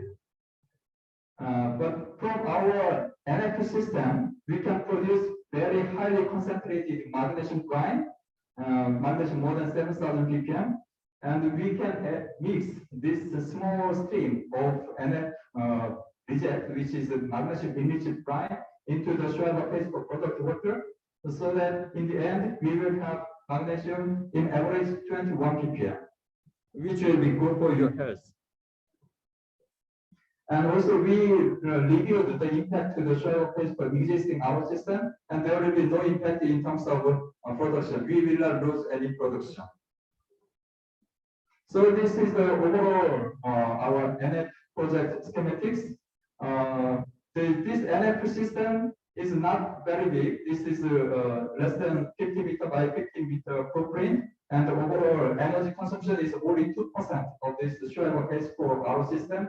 And footprint-wise and the capital cost-wise, everything is between 2 to 5% of the Schreiber paste project, meaning that our water production cost, which is usually 2,000 riyal per cubic meter, 5.6 cents per cubic meter, with adding this magnesium for good purpose of our health, will increase price only between 3-4% only.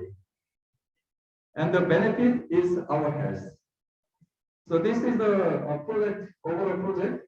This is the existing Schreiber paste plant, and at the corner in this small area, we constructed our new NF system. Okay, we generated our first idea in 2019, and within 2 years, we could develop how to commercialize this idea into the reality. So last year, from July, we could start the on-site construction, and these pictures here is the pictures actually last month in January, and in this month of February, already the testing and the commissioning is ongoing. So we believe that from next month, March, we can start to operate this plant and service this 17 to 20 ppm magnesium in the product water of Schreiber paste for 400,000 cubic per day. This will be the world first. So this is the conclusion. As a pioneer, SWCC will produce magnesium 17 to 21 ppm product water from next month for the first time in the world. And we invented and we implemented this novel multi-stage nanofiltration system with interstage dilution concept. And we will have magnesium contents 17 to 21 ppm for good health purpose. So this is the end of the presentation.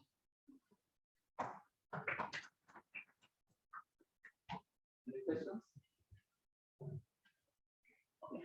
Any questions?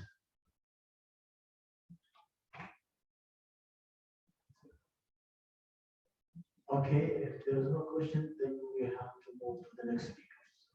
Okay, thank you, Dr. for very useful information.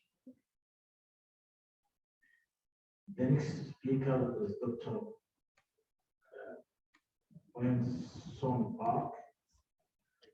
Dr. Park, he worked at Dosan Water Research and Development Center in Al-Zubari as a Director General for about 3 years, and worked for Dosan Heavy Industry and Construction Korea as Senior Researcher for about 11 years.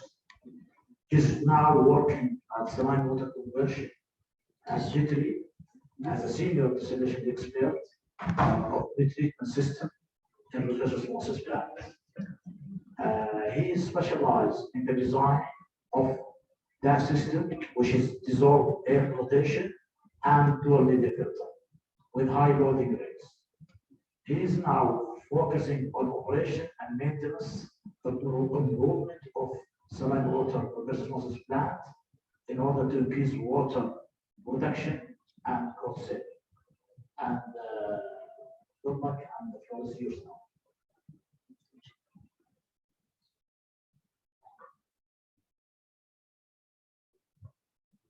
Thank you.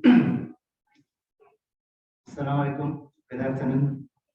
Today I will introduce our activities regarding operational optimization of granular media filter. In the Middle East, dual media filter is the most commonly used pretreatment system in SWRO desalination plant. Right figure shows the locations of SWCC, SWR plant. SWCC has 17 desalination plants. In Red Sea area, they have single stage gravity type dual media filter. In case of Arabian Gulf, dissolved air flotation has been installed with dual media filtration to remove harmful algal bloom or oil and grease. Except Al-Khafji SWR plant consists of dual media filtration and ultrafiltration.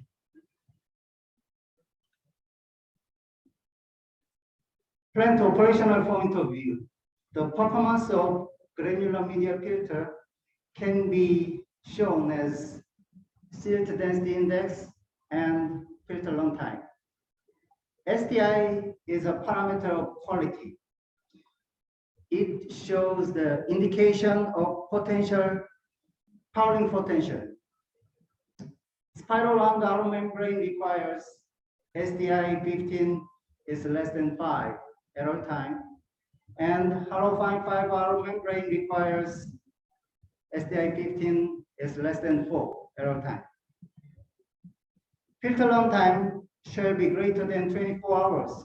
If not, the level of filtered water tank will goes down, and finally, part of arrow train may be shut down. There are two ways to improve DMF performance. One is system modification, the other is operational optimization. System modification needs some investment, money, but operational optimization will change operational setting only. No need money investment. This slide shows the solid loading rate. It is the ratio between the accumulated total suspended solid in service and media volume. It consists of TSS of CO2, TSS of coagulant, feed flow rate, filter long time, and media volume.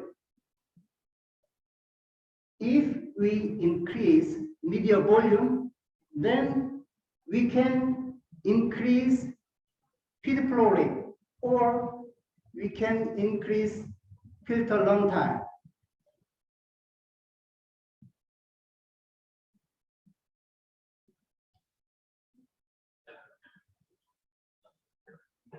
there are several options to increase media depth.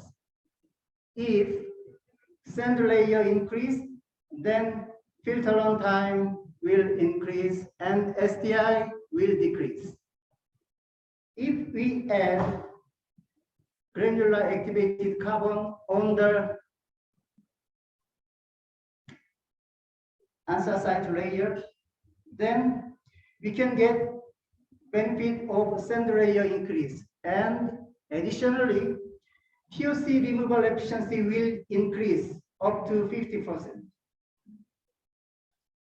If we add garnet layer under the sand layer, then we can get benefit of sand layer increase, and additionally, silt removal efficiency will increase.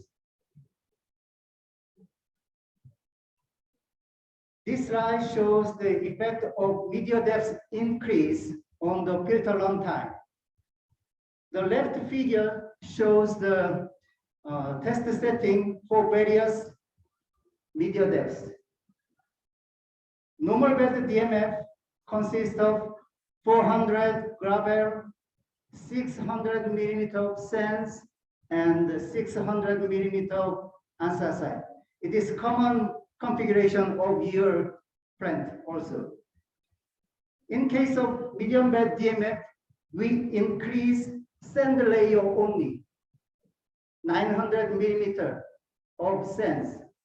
Other layers are same, gravel same, anthracite same. In case of deep bed DMF, it is extremely deep.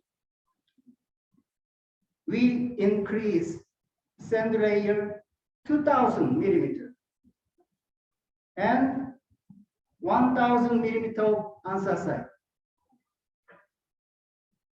The right side graph shows the filter runtime of medium bed DMF and deep bed DMF. Normal bed DMF operated 7 meters per hour of filtration velocity, and it was backwashed every 24 hours. In case of medium bed DMF, when you operate 7 meters per hour of filtration velocity, same as normal bed, then it can run 53 hours. After 53 hours, it needs backwash. When you operate 10 meters per hour of filtration velocity, then every 26 hours, we need backwash. In case of deep bed DMF, we said we operate 20 meters per hour filtration velocity, and then every 24 hours, we backwash. The water quality STI value is lower than normal DMF result. It means if we increase the media depth, then we can increase filter runtime, or we can increase filtration velocity. And also, it say we can produce more filtered water with the same existing plant. Or if you are a design company, then you can do compact design. They need smaller footprint.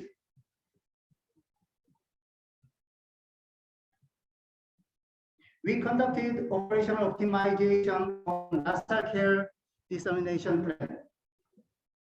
This slide shows the schematics of process in LASACare. LASACare plant is hybrid MSF and SWRO. It has 8 units of MSF evaporator and 2 lines of SWRO processes.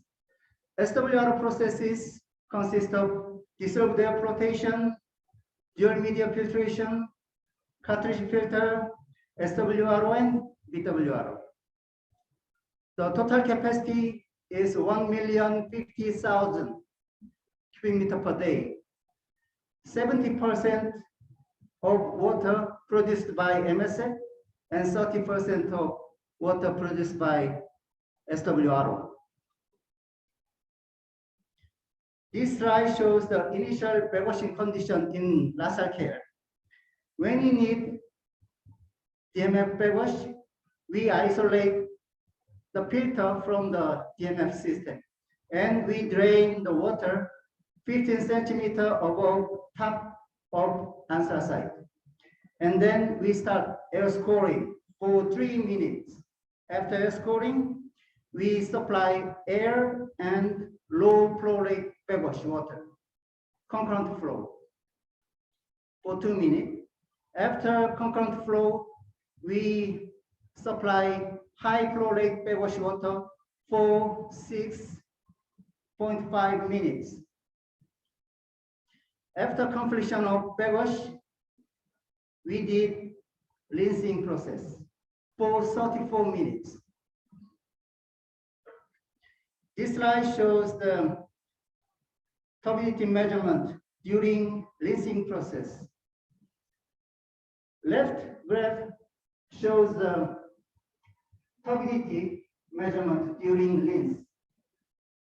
Before I said the rinsing period is 34 minutes. Every minute we measure the turbidity. So it has 34. This graph is the turbidity measured at filter B11.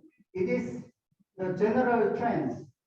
Initially, turbidity will fluctuate with high values, but as time goes by, it will go down, and finally, they will be less than 0.3 NQ. 0.3 NQ is the criteria of the maturation. Maturation means ready to service. In the right side graph shows the percentage of maturated filter. All filter have to be maturated after rinse, after 34 minutes. But unfortunately, only 85% reach maturation.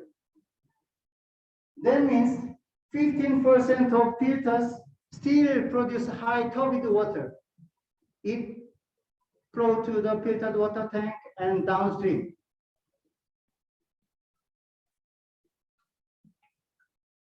We try to find the reason why 15% of filter could not reach maturation state. At first, we measured the media depth each filter cell.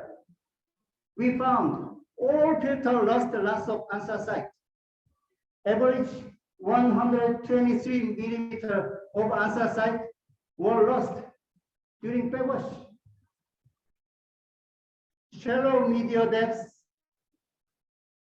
impact the lower performance of DMF. So we add answer site up to design level. This slide shows the backwashing optimization. To minimize the media losses, we try to do backwashing velocity optimization. The left side is previous setting, and right side is improved result. The upper side profile shows the backwashing velocity and quantity. This is the previous one.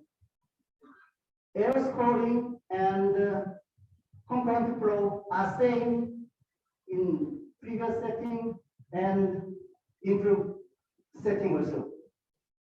We just change backwashing velocity and backwashing period to make same volume of the backwashing water. So we decrease beverage velocity from 43.4 meter per hour to 20 meter per hour. But we increase bevaging period from 6.5 minutes to 13.3 minutes. And finally, after completion of beverage, we go inside the filter and take photo. Previous photo is this, and after improvement, this is the filter.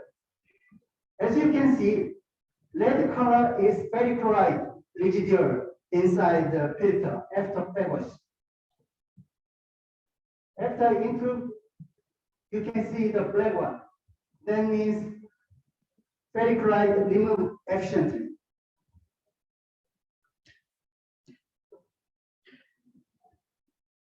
During the measurement, we found filter A13 has some issue. During the turbidity measurement, rinse period, it cannot reach 0.3 NTU. And even though in service, it produces high turbid water. So we decide to do acid soaking. After acid soaking, turbidity value is lower than 0.3 NTU at all time.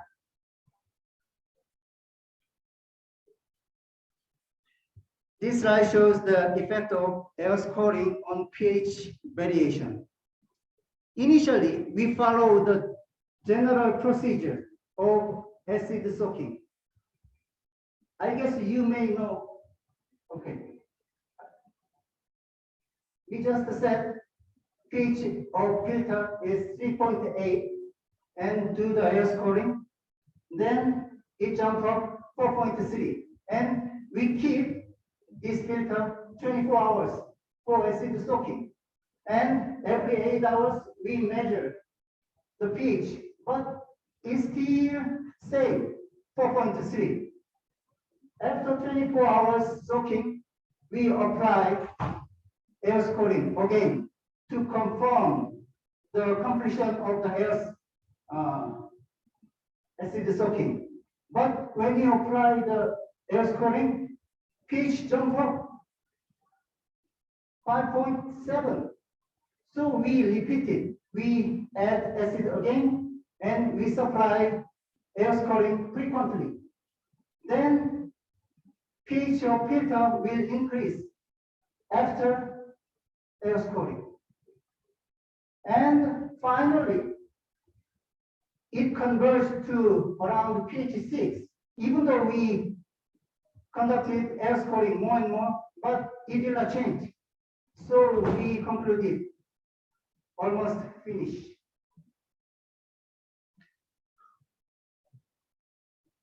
We want to check the effect of soaking time on pH variation. Previously, we did 8 hours, 24 hours. But in this case, we just do 10 minutes soaking. 10 minutes soaking, 10 minute air scoring, 10 minutes soaking, 10 minutes air scoring. Whenever we supply air scoring, then pH jump up, jump up, jump up. That means chemical reaction will be taken within 10 minutes. No need 8 hours, 24 hours for acid soaking. The most important thing is the frequency of the mixing by air scoring.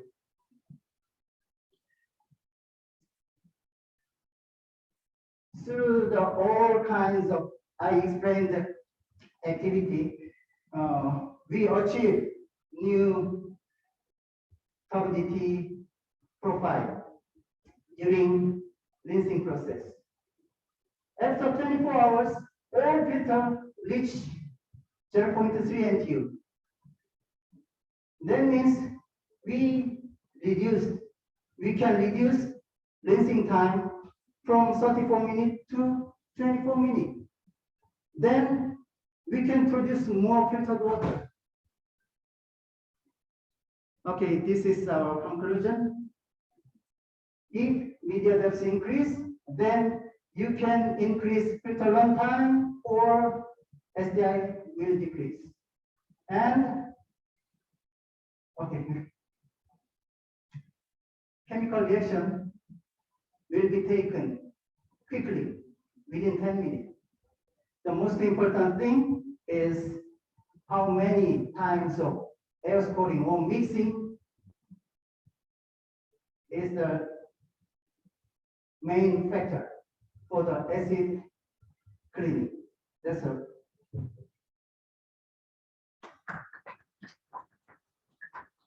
Thank you very much. We'll leave the question and answer at the end of the session. Now we'll introduce the next speakers. Dr. Wojtkowski has over 30 years of experience in the field of desalination and water reuse as independent technical advisor to public utilities implementing large desalination projects and companies and investors involved in the desalination of advanced membrane technology. Currently, he works as a senior expert with the Saline Water Conversion Corporation.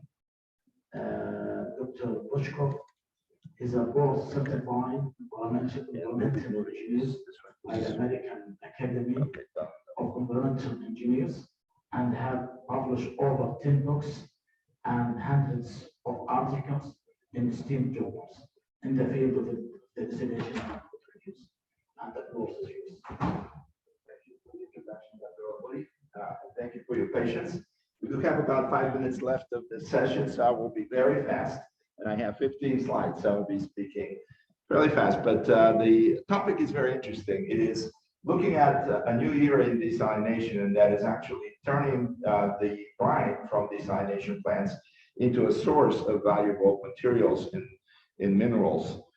As you know, from every desalination plant, about half of the water to 40% of the water, 45% is turned into drinking water, and the rest of it is actually brine that we typically discharge into the ocean. That brine contains practically most of the minerals that were originally in the seawater, but typically doubled in concentration.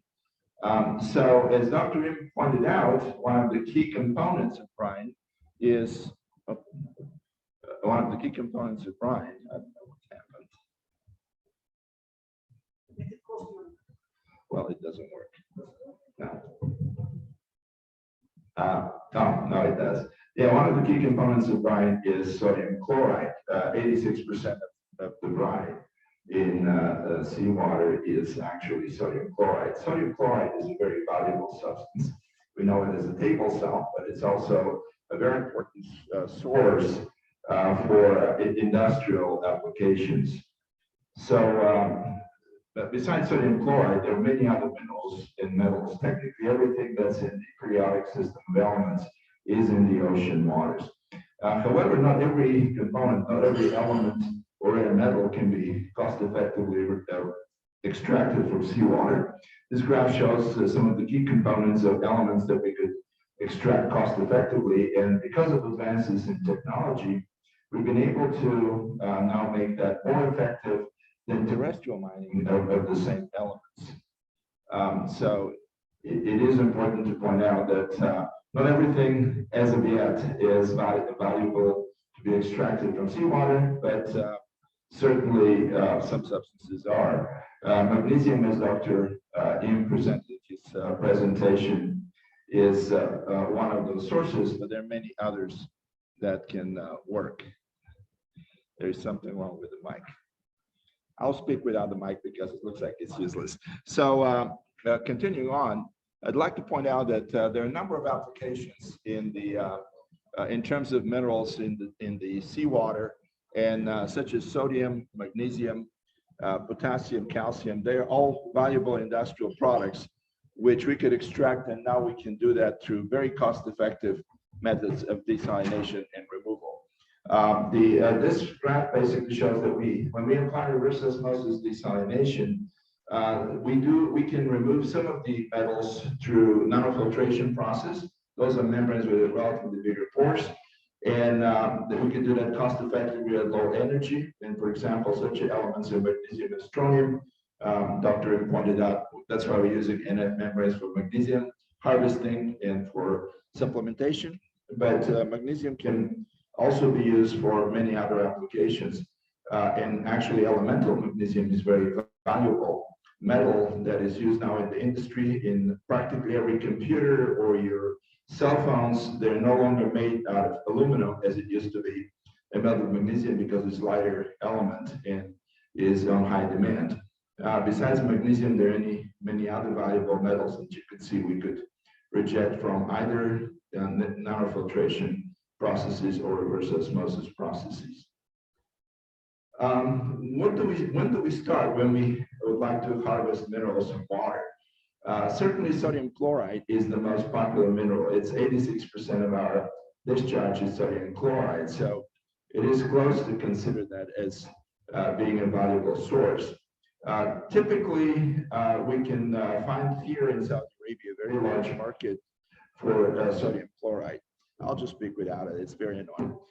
Very large market for sodium chloride. As you can see on this graph, currently sodium chloride is at a market cost of $65 to $75 per ton. That's what the industry is finding, especially for our industry.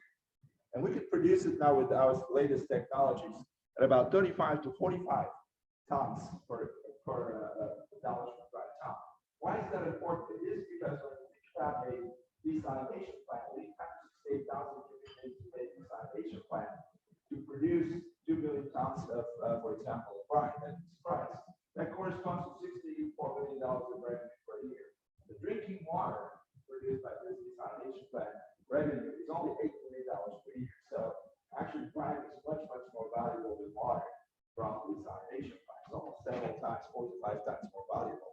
Therefore, with existing technologies, that what that tells us is brine certainly is a valuable source of revenue that is much more attractive cost-wise than drinking water itself. So desalination plants will become a very important source in the future of not only water, but also valuable minerals. Another very important valuable mineral, especially for countries that do have oil, as here, as the Gulf, would be bromine. Bromine is used in every well injected in the oil wells to prevent them from getting a flame.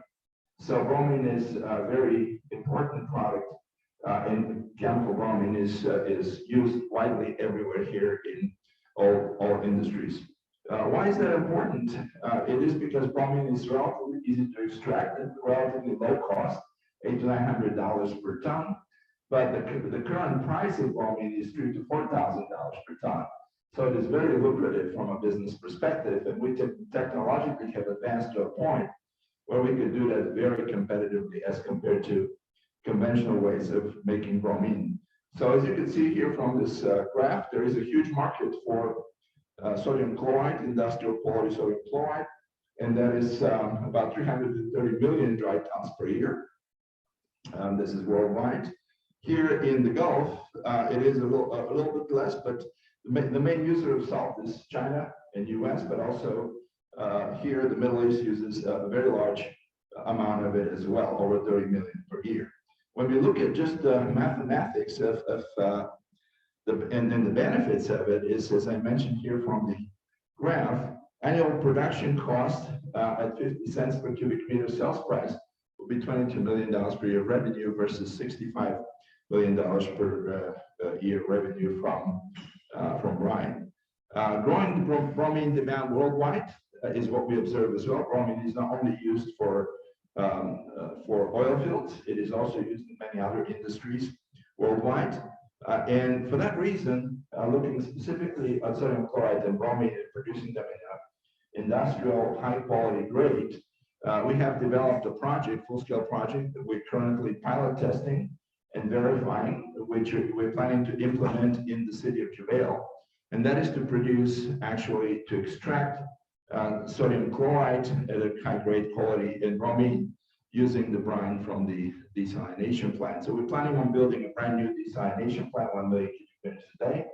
And the brine from that plant will be treated through membrane brine concentration system, which you can see here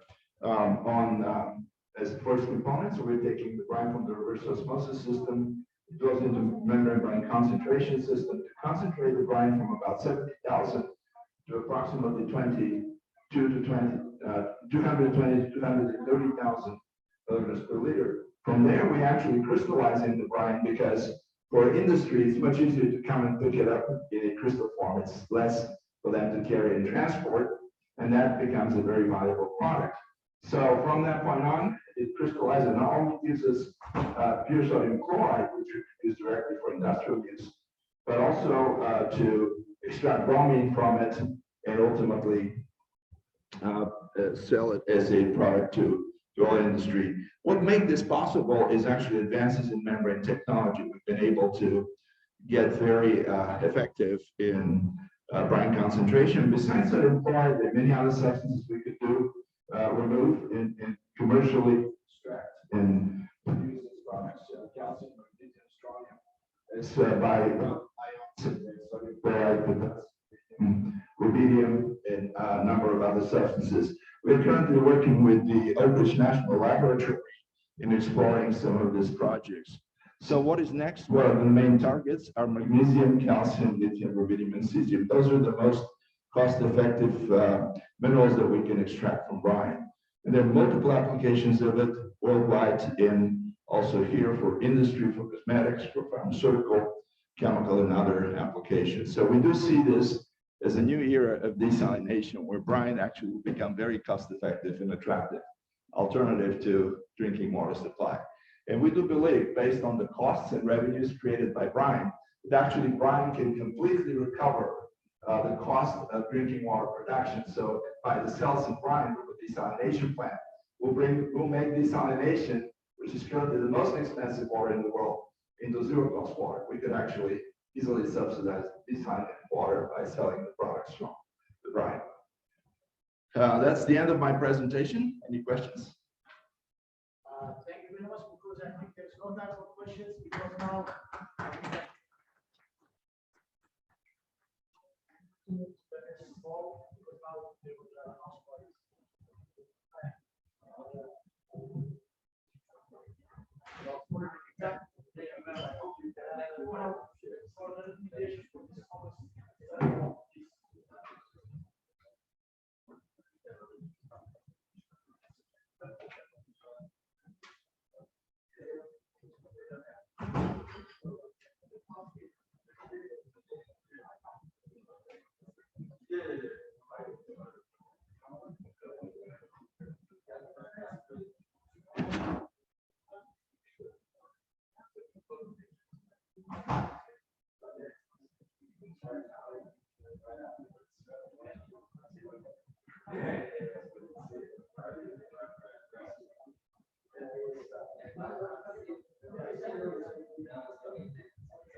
والله مستحيل صار انها حابه اشتغل عشان كذا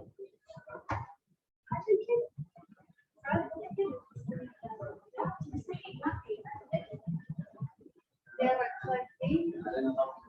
اول نشوف الموضوع لازم يكون في شويه ريلاكسنج مره اوفر صح. انا لما تقول لي او للامانه يعني اوكي انا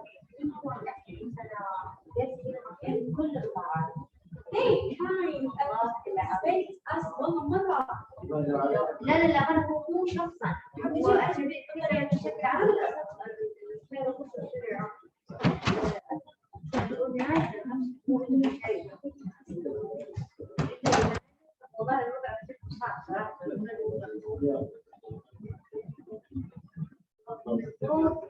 هو الشغل البروفيشنال ان ما احد يعني يضغط على احد.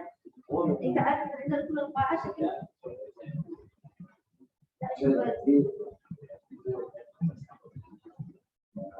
مين الاي تي؟ لا اذا بتكلم على الشخص الاي تي هنا على فكره يعني عادتنا في البدايه سمعت شويه معصب لكن جاء وتكلم بالامانه كان موضوع عادي عادنا وجاء كلامنا فعلا السعودي ذا يعني صراحه الله يكون معاهم بس الله يكون معاهم. اول مره يجينا جست يعني اول مره صراحه وهذا شو هو اتذكره لان هذا الشيء مشهور